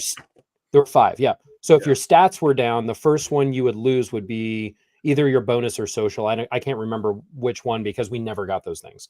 So if you, so your bonus card means, you're not going to get bonuses. Okay, well that card, no one's getting paid, so you're not getting fucking bonuses. So that's a freebie card. The next one's a social card, which means if there's org awards, meaning the stats are up and they're going to have a pizza party and everyone watch like a Tom Cruise movie, if you don't have your social card, you can't go to that. And then the next one would then be your pay card. And then, and then when you lose your pay card, you don't get paid. And then if you lose your meal card, you eat rice and beans. And if you lose your birthing card, they'll move you out of your shitty room and they'll move you into an even crappier room and called pig birthing. And then once you have all those sort of stuff, you're basically like, you have nothing left in the organization. You're just pig's birthing. And there would be, what was it? These things. Birthing. Remember that? Oh my God. Yeah, it was and pig's birthing was normally like wherever you could find a place. And sometimes they had some places over at the old Gilman house, which is where they would keep people that were in trouble. But so you would be restricted. Disgusting. Yeah, it had to be gross. Like literally it's maybe a dirty mattress with no linens, and that's where and it might be in a mechanical space. And mind you, and the OGH didn't have any air conditioning, so it was always desert. It was just a bunch of crappy old trailers. If you're even in that house, it was bad. Yeah. So that was the way that it was at Golden Era Productions. So when you had these things happening, sometimes if Dave was unhappy with the organization, he might say, "Oh, I'm taking away the pay card of the whole organization," and then he gets starts. The Lisa McPherson thing fires up and he runs off and forgets that he's ordered this. And then meanwhile, no one's going to get paid for a year. That wasn't unusual. Yeah. That happened for at least a year. It was a year and a half. Nobody got paid.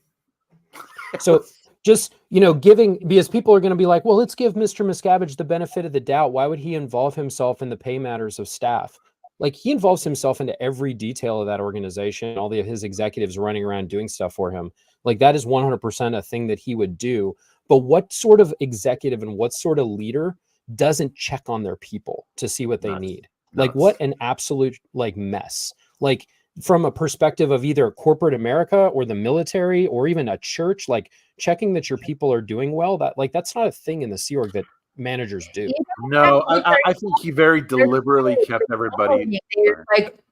No, they're not doing well. No, but I think it was very, very intentional to keep everybody sleep deprived for one thing. I think that was just I don't know if I've never seen a policy on that, but it it seemed intentional that you were sleeping. You were always just absolutely exhausted. Well, there's a lot of contradictions in these policies, and I've kind of tried to reconcile them. So you have this thing which is called wonkers bonkers, which is this flag order, which is like, hey, if people aren't getting sleep and they're not eating, the organization's going to have these problems, and you're not supposed to do that. But then at the same time, there's these policies that say you're supposed to give a too gruesome, there's the knowledge report stuff. You're supposed to burn the midnight oil, like you're responsible for everything. So there's these contradictory things, which kind of adds to the whole confusion that people have. But it's very easy to put people in an abusive work situation, because ultimately it's about making money for that organization and getting, like, selling their product. And all of their staff, for the most part, are there just because they think they're doing good, and they're working for a penance if they're lucky. And it's they've squandered very possibly the most dedicated workforce that they could have possibly asked for, and treat people like absolute crap. So there's a lot of contradictions when you look at it. There's things that say you shouldn't do it that way, but then you'll find multiple policies that kind of create this environment where that constantly propagates all the time. Well, yeah, like it doesn't, like he talks about in different places, like getting, 8 hours of sleep, blah, blah, blah. And so people sometimes will use that as like a thing against you when you're kind of like, we're all staying up late, blah, blah. They'll be like, well, LRH says you need this much sleep, but they'll give you these orders of things that have to be done before your head hits a pillow.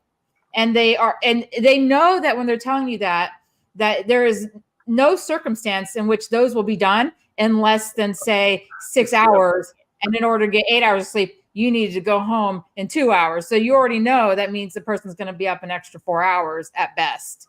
Just, and they're ordered, so people can say whatever they want, like as far as like people still in there and trying to defend what we're like against what we're saying, but it is ordered, and when I was doing the manufacturing project, it was a quote unquote COB project, right? And then at one point they were like, we got to stop calling it a COB project. I said, I don't give a shit what you call it. Like, I hate everything about this, but I didn't say that. I didn't say those last words. But anyways, we had to do a DR every day that went up through the COCMO, Tim. And in there, we had to list the things that we were going to get done before our heads hit the pillows. And we know that report was sent sometime between 10 and midnight every night. So there's no way when you look at it, you already know right away that Jenni and her, the people involved are going to be up till 4 or 5, whatever in the morning. Sorry, guys. I got my cat here. Oh, yeah. I'm sure people are going to love her or him. Hey, so sorry, we've definitely got off on some tangents. Let's let you start talking more about your story up there. Jenni was kind of asking you in terms of like when you started to really decide, like, I don't want to be here. What was that process for you? Like, you kind of told some stories. I want to just afford you the opportunity to talk a little bit more, because we could do this forever, but we want to hear from you.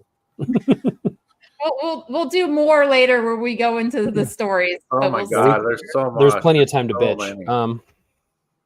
Yeah, no, I've got a ton of stories. I've got just a ton of stories.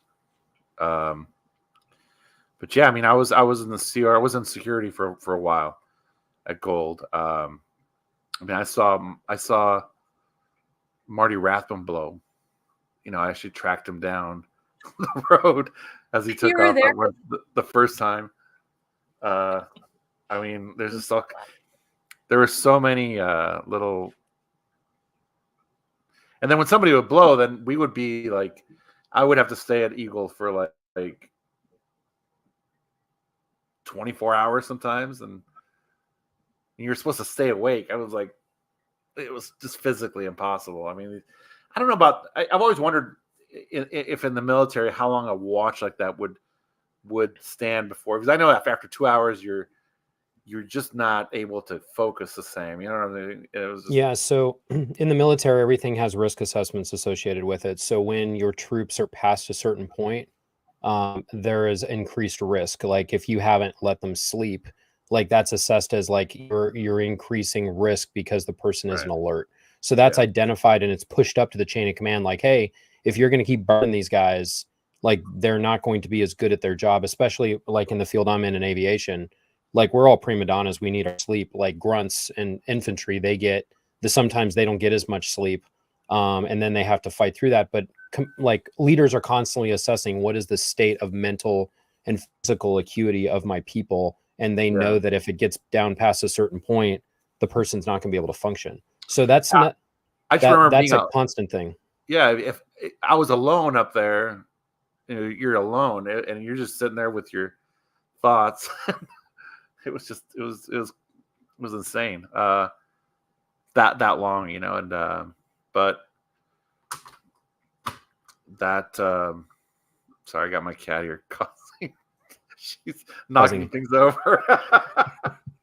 Anyway, but yeah, I'll have to with more time talk about gold and the craziness that went on and what led me to escape, because that's another. I mean, I got in this horrible car accident, and it took a long time to get anywhere near normal. I had an injury to my head, and I don't think I ever got the right treatment for it, because I was completely not able to function. I couldn't think, and that's a whole other story, but that eventually led me to escape, and it gave me some time to think once I somewhat recovered, but I knew I wasn't, I wasn't ever going to be able to function as well as anyone else. But yeah. Hey, Nora. I think we were on the RPF together. Sorry, someone. Oh yeah, you and Nora will have to tell Rehabilitation Project Force. Oh my God, yeah. Concentration camp stories together on her channel. Yes. I know she would love to talk to you about that. I would love that. So one thing is a question that I have for you. So I know when I escaped, I was very savvy to what they would do to try to recover me, because I was involved. I was never in security, but I was either in executive positions or management positions where I would be deputized, if that's but you were definitely part of the blow drill, if I recall. You 100%. Yeah. And I was one of the drivers. So I was very trusted by them. Yeah. And I was, I was one of the people that could go, we could go with when Roanne Horwich would leave the property. I was one of the people that they would allow her to go off the property with. I was trusted at that level. So I understood what they would do and what the security posture and presence would be when I decided to leave. And I was able to use that to my advantage to get away before they were able to figure it out or track me and then throw them off the scent. I'm just wondering if you had a similar situation with your exodus. Yeah. I mean, for one thing, I don't know if you remember, I got in all kinds of trouble, me and Luanda Romer, because one of the films in the one of the tech films in the course admin was scratched, or I think it was losing its mag stripe or something. Oh boy, sorry. People love the cat pet. Don't worry. That was James Bond. Yeah, James Bond and Tiger Lily. Anyway,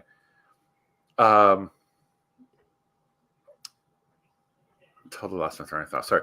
Anyway, well, you were working. You were in qualification. This is after admin. You were. Shortly after I'd recovered, I still hadn't recovered fully. I was still having issues, but there was a problem with the mag stripe, I believe, on one of the tech films, and they docked everybody's pay to replace the films that we had failed to take care of as course admins. So everybody absolutely loathed us. It was bad. I mean, it was like everybody was just giving me all kinds of shit and screaming at me and stuff. And that was when I decided to finally blow. We were restricted to the base, which means we couldn't go to our berthing. We couldn't go to our the place at Kirby and Kirby Gardens in Hemet. In the local town. Yeah. So, and I was going crazy. So I decided I was going to escape, and I was going to escape one of those nights. So I took a hacksaw from the garage from engineering, and I went into this. I forget what it's a drainage pipe that goes from just before the G's to this basin. If you can pull up, pull it up, Jenny. I know where he's talking about. Oh, okay, I'm pulling it up. I'm on it. Sorry, Jen. No, this is good. Yeah, just had to stream. I swear I did it. Hang on. No worries. Here, click it. Click it one more time. There we go. All right. So on the south side of the property, you would have gotten the tools from this building, which was the estates building, probably. The estates building. And then over by the G units, which is like where VIPs would live. Mitch Brisker lived down there. Danny Sherman, they're right down in this side of the property. And the outside of this area, this field out here at one point was planted for Tom Cruise and Nicole, so he could frolic in it with Nicole Kidman and the flowers. I saw them do that from Eagle. Yeah, but next to just next to the G's there, a little farther, if you go the other way. Oh, I know what you're talking about. Right down here, a drainage ditch onto the highway. Drainage. And there's a pipe, a very large pipe. Yeah, because you have the spill basin right here, and then I think it's behind these it goes trees, through this area. There. That's right. Yeah. So I crawled in there under the highway. Okay. And that goes to that right there. It goes in the basin, which is the bottom of this Gabion Channel. When it rains in Southern California, it's torrential downpours. All of this runs into this area, collects in this basin, and they pump it out. When there's been people that have shared stories, like Jackson Moorhead shared the story quite a bit. When there was the big flap in here and all this got full of mud, it was because this thing wasn't engineered properly. Yeah. So I crawled in through that pipe underground all the way to that through here to that area with a hacksaw, and I started hacking at these bars that they have there. I started going through. I went through several of them, but I had to keep changing the hacksaw blades because this was like very tough steel. It was like not just rebar. It was like, well, it's there for that reason, to keep people in and out. Yeah. So I went through several bars, and then I realized. And here's the other side right here. Yeah. Like. That's right. That's exactly right. There's all kinds of. So there's no, I guess, like motion sensors or whatever. Like you're able to like sneak out. There probably is now. So after Jorge Blue, they hardened it. Well, so you couldn't. I didn't get out of there. I ended up just hacking a few of them, and then I convinced Gerald, the dry and art, to let me go home for one night. Whatever. I forget what kind of sob story I came up with. I think I got sick. I pretended to get sick, and I got sent to ISO in Kirby, which is in the local town. Right down over here. Anyway, it's a long way to run. Yeah. So what ended up happening is from Kirby at 3 a.m. If you can find it, that'd be amazing, Mike. But yeah, let me search around. It's been a while. Let's see. Anyway, I'll let you keep chatting while I do this. Yeah, so from Kirby, I ran. I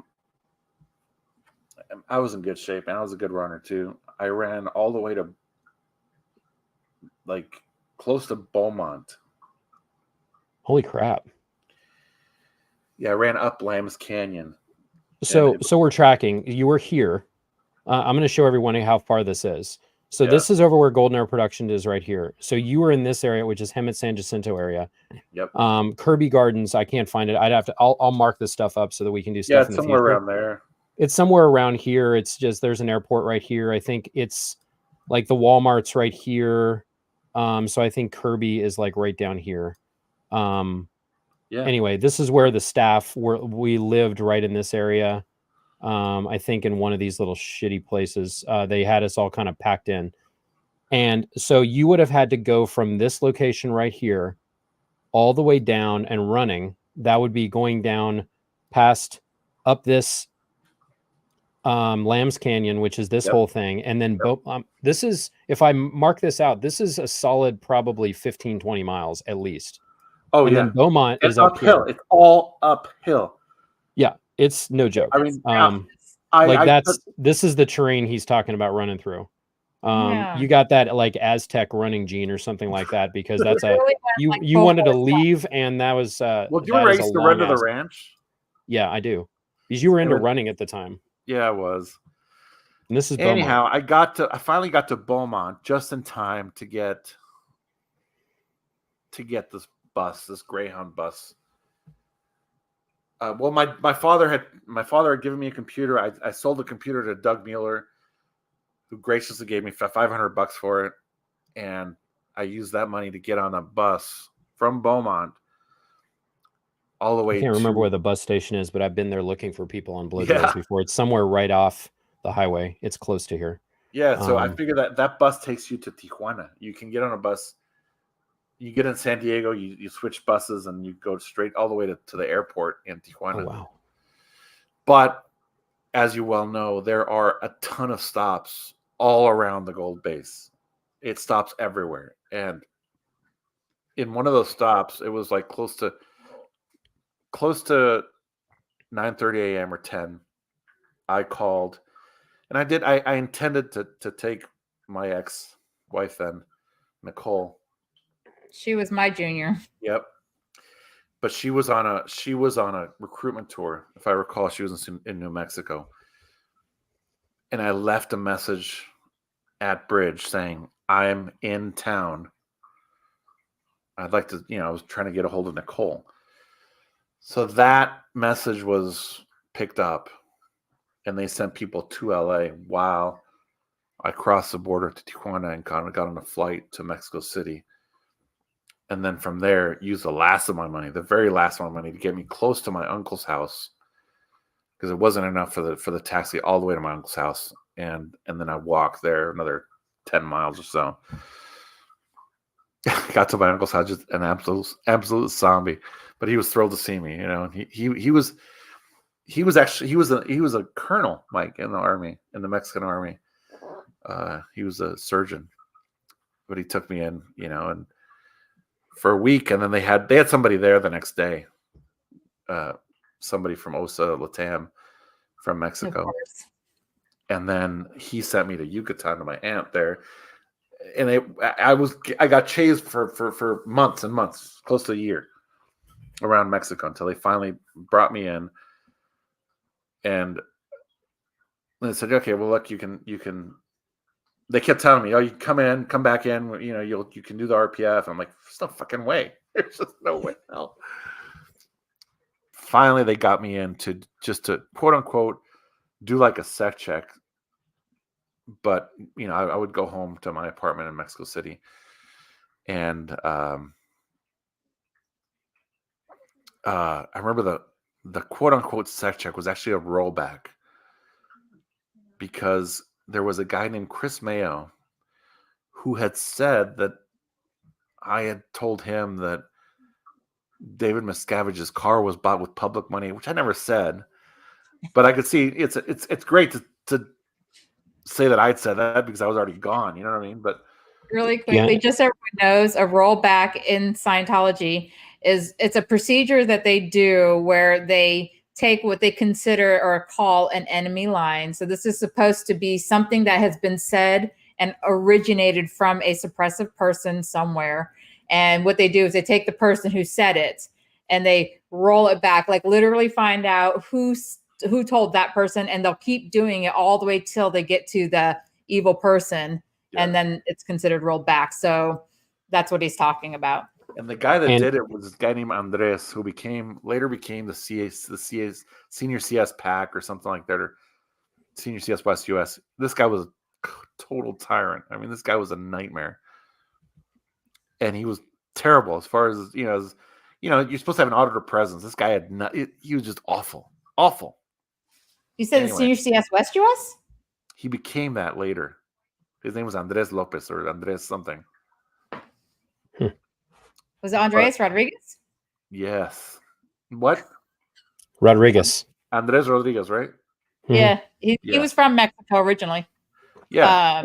He pulled me in and did this stupid rollback for hours and hours and hours trying to get out of me that I said this. I'm like, no, I never said that. Till I finally just said, you know what? Fuck you. It looks like I missed his fucking withhold anyway, and I walked out, and that was it. But that was what they were interested in getting out of me, not anything else. They were interested in protecting David Miscavige and who said that his stuff was bought. And see, this is a normal thing. If you're being rolled back, like if you have a rollback being done on you, it's an investigation tool for them to find out information. It's but they use that auditing techniques the same way that they do. It's a type of security check. But easy, low-hanging fruit in order to dime people out. It's like, oh yeah, Jorge, he blew. It was totally Jorge. Exactly. Like it's all bullshit. Everyone knows they're like under the gun constantly. Yeah. And you're the easy target. Like, hey, this dude is like, of course they're gonna believe it was him. He just blew. So craziness. But I just remember hours of this kid screaming at me, and I'm going, you know what? Fuck you. I just walked out, and that was it. Yeah, Andres Rodriguez, Nora. But I mean, it definitely took some. Oh, and then I got to my uncle's house, and I called my dad's because my dad was already out of the Sea Org, but he was very much Scientologist. And I remember it was Cynthia picked up the phone, Rath, when she was in my dad's apartment waiting for me. Like, oh my God. So at this point, Cynthia was probably maybe the medical liaison officer still, or was she? Yeah. So she was one of the people they would use like me as an executive. Like she was a trusted person that they would use on these blow drills. Yep. And she's a very charismatic person. I like Cynthia. Like I have nothing. I love Cynthia. I see. Cynthia. Her and Martine had to take care of you for many. They took care of me for a long time, and they did their best. But I mean, it was insane. Yeah. It is a lot. I'm glad you got out of there. And this thing, and Jenni and I had talked about this a little bit in terms of like they'll try to pit your family against you and try to, like take your parents that are still in Scientology and guilt you into in silencing you. Yep. They're like, look at what you're doing to your family. And that is a technique, and that is complete and total crap. Like you're not responsible for your father's happiness. Like he should be there unconditionally for you. And I really hope that I'm able to be there that way for my children. Yeah. When it comes down to it, like they prioritize Scientology in front of family. And that is a very typical thing. That is a very Scientology thing to do. And we've all run into those things. And they did that with Rosemary and myself until I was able to get her out of there. That's just a control mechanism that they will play, is any connection with family, especially if they're still Scientologists and they still are believers. They will try to shame you into saying, look what you're doing to your family, because you want freedom. You want your own thoughts. You want to be able to share your truth. Like that's your problem. It's not your problem. It's not my problem. The irony too, the double speak, because they, freedom. They're always talking about spiritual freedom. We're all about spiritual freedom. How could you have spiritual freedom if you're literally a slave? Remember what you had to do to get a day off? I mean, it's insanity. Oh my God. Yeah. Even if you follow all of the flag orders on what would qualify you for it, you aren't going to get it anyways. Like 90% of the time. Like we used to get days off. Like at Sea Org Day, we would get a day off. And then used to, and then at Christmas for a while, we had days off, and then those all went away. They stopped doing Sea Org Day. They stopped doing Christmas. It always confused me. Like, why was Christmas a holiday? I didn't care as long as I got the day off. The beer and cheese party is like, okay, we can have beer and cheese. I like both of those things. Like I'm hard to kidnap. I'm well fed. So I loved those things, but then those went away too. Yeah. And it became progressively more and more and more totalitarian as time went on. And I was like, how did we last so long? And for me, the thing that was keeping me there was my significant other at the time, Samantha Silcock. When we were married, like I was convinced that I would go through anything in order to be there for my wife, because I had this picture in my mind of what that meant to me. And when I found out that it wasn't true, when she wasn't there unconditionally for me, or when she wanted to actually leave, And then that was the only thing, like the little strand that had me holding on, because I became disillusioned, similar to you, through the abuse that David Miscavige was doing. And then I was also working for like Marty Rathman for a while, and I got a little peek behind the curtain of how crazy that whole situation is. There's David Miscavige, and then there's all of his henchmen of the RTC and the OSA people that work directly for him to do all of his things. And I worked under Jenni Linson and, Greg Wilhair, and, like Jenny's a psycho anyway, but he would have these little people that would represent him in these areas, and they would either come into or fall out of favor constantly. But then they would then execute orders down into these lower levels. So working for Marty Rathman, I saw him as a blunt instrument, he was a tyrant. Like, that guy scared the shit out of me just when I was there, because I knew if I crossed him, I would be like, you would just get bulldozed in a heartbeat. Shelley was the same way. Like, people are like, oh, she was a kinder, softer version of Dave, which isn't untrue. But that woman was the worst shit that happened to me was because of Shelley. And then I was threatened by Dave. Like, they're all extremely toxic. Every executive in that organization, I don't think, had another path to follow other than to become toxic. I had some funny experiences. I remember one day I was doing something for the stupid Golden Ages tech, and I get a call from Greg Wilhair, and he's like, Greg Wilhair, you fucking dev T merchant. Rah, rah, rah. I was supposed to have sent this compliance report, and he's like, you have exactly 10 seconds to get here with this compliance report, right? So I sprint, and I was fast, but I sprint and I get there, right? And I knock on his door, and I'm like, you motherfucker. He's like screaming like these obscenities and calling me this dev T merchant and all kinds of things. And I'm like, oh my God, I'm in so much trouble, right?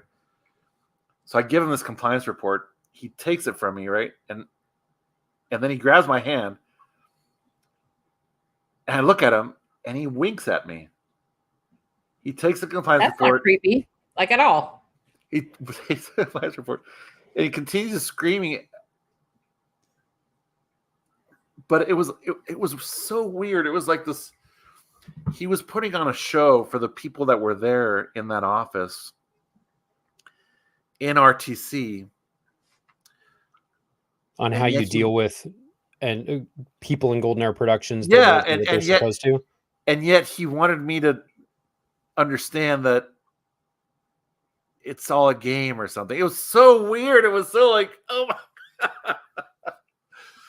Yeah, I think a lot of there's a certain type of person who like all of us, I plan to do another live on this where I really go into depth on the abused becoming an abuser, because it happens in there. I mean, it happens in the world anyways, but it happens a lot in there. But you had certain individuals in the Sea Org who they got some sort of weird kick out of it, they were getting off on it or something. It was really weird.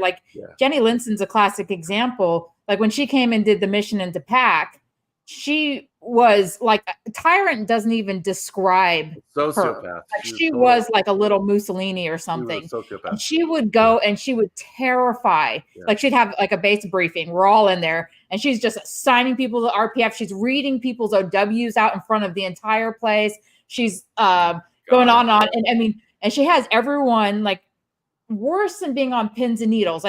People were literally as though they had been electrocuted. They were like, by the time we left this thing, everyone was terrified. And we all left, and I ended up turning around, going back the other way because I had to go do something else.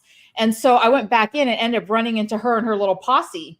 And she didn't see me coming, but she said, oh my God, did you see what I did to those people? And she breaks out laughing hysterically. And the other guys, they're all like, ha, ha, ha, ha, ha. You can see they were a little uncomfortable, but she was falling over laughing. And then she saw me and she stood up, and I was like, oh yeah, tunnel vision, let me get right through here so I don't become her next target. But there were some people, I think, just a genuine thrill or kick or something out of. I got that Greg Wilhair. Greg Wilhair, there was just, I got that he was playing a game and he knew how to play it. You know what I'm saying? He's a manipulator. He is one of the best that I had ever met. Yeah. So, and I found like most of the time, like he wanted me to think he was cool, to think he was all right. But at the same time, you knew that he had your life in his hands. Yeah. Oh yeah. And he was playing a game with it. Yeah. Yeah. And so a malignant narcissist, they can't self-regulate their own emotions. And a lot of the executives in these positions became or were malignant narcissists. Maybe that's why they rose to those positions. But they're unable to self-regulate. So they have to regulate their emotions by affecting the emotions of other people. And they get a sick enjoyment out of that. When most of the time, if you have an altercation with somebody, it actually affects you. Like if I have a bad conversation, like all the drama and shit that's been happening over the last several months, that affected my sleep. I didn't enjoy it. So all of those things that happened, I didn't enjoy those things. But a narcissist will actually enjoy, in the Sea Org, I saw this very much, affecting people in order to self-regulate. And they needed that. Like, and Dave's a classic example of it. He needed the admiration. You had to worship him. If you were doing anything less than that, you know, you would get in trouble as off purpose, and he'd have somebody suck check you. So you had these people that would almost grovel when this person came into these areas up at Gold. It was sickening to watch. And people, if you tried to have just a normal thought, and he would say this all the time, he was the hardest working guy on the base. And it's so nuts that people would think.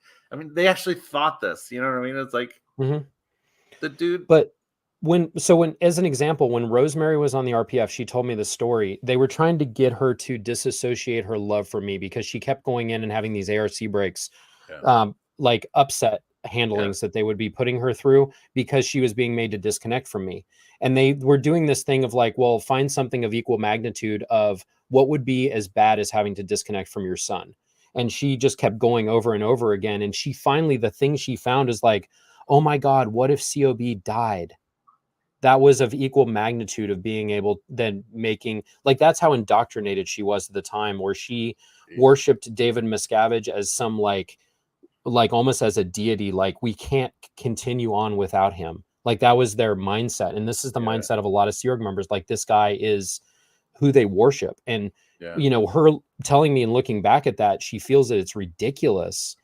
But at the time, that was what they continued, that like indoctrination until she arrived at that point, which showed complete submissiveness. And that was the typical thing that you would find with Dave for sure. And then a lot of the other people that worked directly for him, I would see the same shit constantly. And Spike it was Bush. Remember Spike?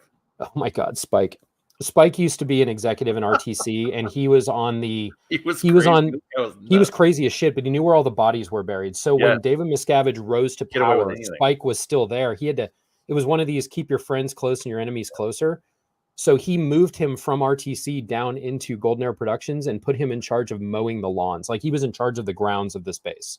And Spike was a fucking psycho. Like, he could be the nicest guy ever, and but then he would always just lose his, like, he had just a hair trigger, but he was in charge of the grounds, and he would run it like a tyrant, and like just screaming and yelling. He was the laziest person I had ever seen. He would do nothing. But he would just terrorize everybody into working. It was funny to watch, and I was at a position where I was senior to Spike, and I would argue with him sometimes, and it was just like, oh my gosh, it was like beating your head against a brick wall with that guy. You couldn't ever make any progress with him. It was very, very dangerous. So he was the typical RTC executive, and he ended up on the wrong side of the history with David Miscavige, and he was just put in a lower level position to do the same shit, to mow all those lawns as they overwatered them and all that crap on that base. It's probably still there. He got in a fight with somebody that was way senior to him one time. I remember. And it was like, just he was nuts. He'd go, "I'll rip your head off and shit down your throat," and this it was like, this guy was way senior to him, and he'd get away with it, you know, and it was just insane. It was craziness. I think it was Brandon O'Hare when he was CMO Gold when he said that thing. Brandon O'Hare. Yeah. I remember he was like a little, like, he's QC's age, my brother. Yeah, they were. And so before they both joined the Sea Org together. And before they did that, they were both tiny when they joined, but he would be over at my house all the time. I wondered if he had parents, but I think they were his parents were up lines. So Kevin O'Hare was in Gold and his mother was in RTC. Yeah. He ended up at the Ant Ranch for a while, and then he ended up in CMO. He was always small. He wasn't a big guy. Yeah. He's a little guy. Like, yeah. Mm-hmm. Yeah, it's just, yeah. It's crazy. Yeah. It's craziness. Wild. Oh my goodness. Well, you guys, I have to go. I have unfortunately a bunch of things to do still. Well, hey, I am super excited that we got to be with you tonight and actually help you share your story. I'm hoping we can continue doing this. For sure. Yeah. Definitely. We have so much. I feel like we just have so many more things we need to talk about. Oh my God. Because we have such a long shared history, between all of us and a few other people. Yeah. I guess, should we do these super chats and then anything else important? I'm down. I think we've already probably done a couple of them. At least Okay, so we did Laura's. And then, Nora says, "Hey, Jorge, can you see him, Jorge? Here, I'll put him up. Oh, wait, I can put him up. Oh, there it is. Yeah. Okay. There you go. Yep. Like I said, y'all, I'm new to this, so. My God, Nora. Yeah. Yeah, you guys, you'll have to get on with Nora and do some rehabilitation project force RPF stories for sure. Big time. Here, she did another one too for you. Yeah. And then, you have a lot of people that appreciate you, and I think what you shared today was very brave. I've been wanting to I've been wanting to get it off my chest for a long time, and it was time, Good for you. Here's another one from Malarkey. Oh my God, were you there when Jerry Owen was a teacher? Jerry Owen. I remember that name. At the ATA? So when we were at West Covina, he was one of the teachers, and at the Delphi school. And he was the horse guy kind of, but he used to always say, "What a bunch of malarkey," and "Oh, what a bunch of horse pucky." These were his words. I was there for Oliver Asado. Remember Oliver? Briefly. Oh, remember Oliver Asado? Yeah. Oh my God. Yeah. Mm-hmm. He was like, he taught the judo class. Yeah. Okay. I remember that. Mm-hmm. I wasn't okay. Here's another. Much love, Jenny. Thank you, Danielle Illuminati. Yes, it's only up from here. Amen to that. 100%. So great. She's hilarious. I like her. And then, I'm not real good at all this, so I hope everyone in the chat doesn't hate me for how I'm doing this, because I don't know what I'm doing really. Well, there's a lot of the ground. Yeah, there was a lot. I mean, you can go back and look at it as you want to. You've everything was unbelievably positive. You have a lot of people that are very supportive of you sharing your story. A lot of the comments we were able to kind of we weaved in and around. There was some other things that were maybe not necessarily associated to the talk we're having tonight, which we can kind of look back on those. But I think that for the most part, I expect that everyone who is able to share in this appreciates everything that you've said with us tonight. And I appreciate you being here. Oh, sorry. I just saw that it said comments, so I hit it. You're going to have a lot of comments and questions. There's some good stuff. Oh, Brendan Ty. Remember him? Amber, did she have a different last name? Or? I'm wondering, Amber, did you have a different last name? Because you literally know everyone who was there with us. She'll have to email you, Jenny, and you guys should do something together. Go to my channel and email me. My email address is on there.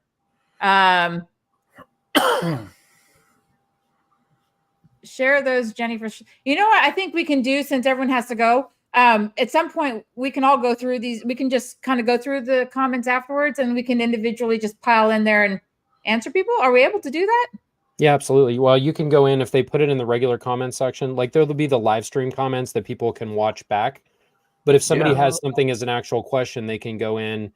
They might end up posting it. If you have another question that you haven't addressed, if everyone can please go to Jenny's Cults and Atheists channel, because we're also simul streaming this on mine, and anyone that is a subscriber on my channel, I would ask you to please just go ahead and go look at Jenny's channel. But if you have additional questions for us with respect to what we talked about today, go ahead and put them in there, and we'll look back over the next day or so, and we'll see if we can answer some stuff. I think that's probably an easy thing to do. Yeah. And we can do that. I'm also doing a podcast on May 10th.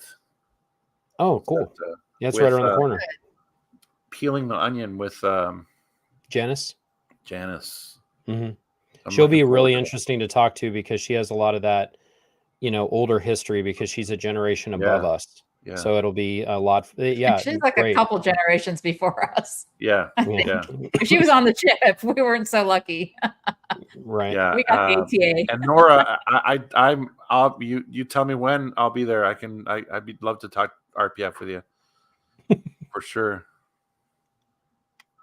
Awesome. Yeah. Thank you guys. Thank you guys for the opportunity. Thank you for having me. Absolutely. Yeah. Thank you for sharing your story. At least part of it. We'll get to more of it later. Yeah, no, for sure. Thanks for speaking out. And my advice as you do this, it's a lot to try to go through. And, sometimes you might want to talk about specific stuff. And with specific creators, myself, Jenny, like as we have time, we can obviously do that. If you're looking to even create your own thing, I think it would be amazing because you have a very unique voice and you're also multicultural. Like, Serge Del Mar is also, Mexican. But I think that even there's probably a large audience that's not being catered to that is actually Mexican as well. And if we could even, that's probably something that I think that there's probably a lot of people that have things to talk about that don't speak English. So I would love it, man. I would love it. I would absolutely do something for sure. Yeah. There was, that's a great idea. I know there was, now obviously I'm here, I'm doing this. Anyway, there's a lot to talk about. That's for sure. Yeah. And this is the tip of the iceberg. You can chip away at this. It's all a personal journey. Like we do this as we have time. We all have our other lives. And this is, we're speaking our truth because it's important for people to hear it. And I do this because I hope it can help somebody. And there's a lot of things that I want to share that I'm hoping that somebody can get something out of. And if it helps one or two people, it's worth the time, I think. That's right. That's exactly right. I know for me, it's helped tremendously just to get that off my chest, So thank you guys. Thank you very, very much. Most welcome. Definitely. And then you have our oopsie daisies. I have your oopsie daisies. Jenny's in the work in the back office right now, figuring out what to do. I'm trying. I'm not good at this. My cousin does this because I suck. You're better than you. You're great. I mean, well, whenever you're ready to end it off, it'll just be end stream up in the right corner. So someone asked for the email address, and because I can't seem to do this right, if you go to my channel, it's right in the description of the channel itself. It's written out, but it's cultsatheistfamily@gmail.com. I think. Verify that on the channel, but I think that's what it is. Okay, channel details. I'm going to it right now. Oh, look, Lydia did it. Thank you, Lydia. You're the best. Yeah. Some of the mods are amazing. Lydia's one of the best. Her and Kathy Ann are really great. They usually give me a lot of help for stuff on my channel. So help keep some of the trolls away and stuff. So that's pretty great. Did we talk about Danny Illuminati? Thank you. Oh, look at Amber. I'm so sorry to hear this, Amber. Wait, hang on. Sorry, I pulled up someone else's, but it disappeared. Oh, so no. Amber, here it is. Like I said, I don't know what I'm doing here. Oh God, that's heartbreaking. Amber. I remember an Amber for sure. I mean, we were all just a bunch of wacky kids. Amber. So. See, I remember an Amber, but she had black hair. Amber. Hey, Amber, you know what? Email me because I would love to chat with you about these old cadet days here and see if we can't. I'm sure I'll remember. I suck at names. I'm better with faces. Me too. And but I would love to talk to you about. I do remember an Amber with black hair, and I hate that you went through this. Yeah. I feel, it just sucks altogether. Okay. All right. Are we saying bye now, y'all? I think so. And I just posted in here at the last bottom of the chat your Gmail address off of the site on your channel there, Jenny. So people can, if they want to reach out to you, they put can it in there. It gave me an X, like I was not allowed or something. Like, we're all learning as we go. I think people get a lot of humor out of it, watching us stumble around, figure out what we're doing. And I think I am going to open up my own channel at some point. I've just got a promotion, so I've been just super busy. But awesome. Well, hey, when you're ready to do it, I'm happy to at least show you what I know, which is that'd be at great. least enough to keep me off the streets every once in a while. So we'll see. All right, I'm going to end the stream, y'all. Okay. Thank you, guys. Thank you so much. Bye. Hang on.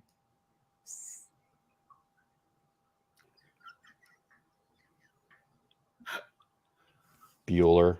I did what it said. Bueller. I did what It's it still live. said. Don't say anything crazy. Just say end stream and how is the stream, and then it should let you go.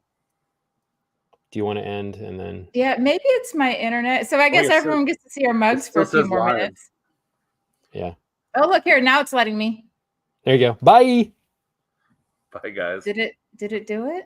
No. It's trying.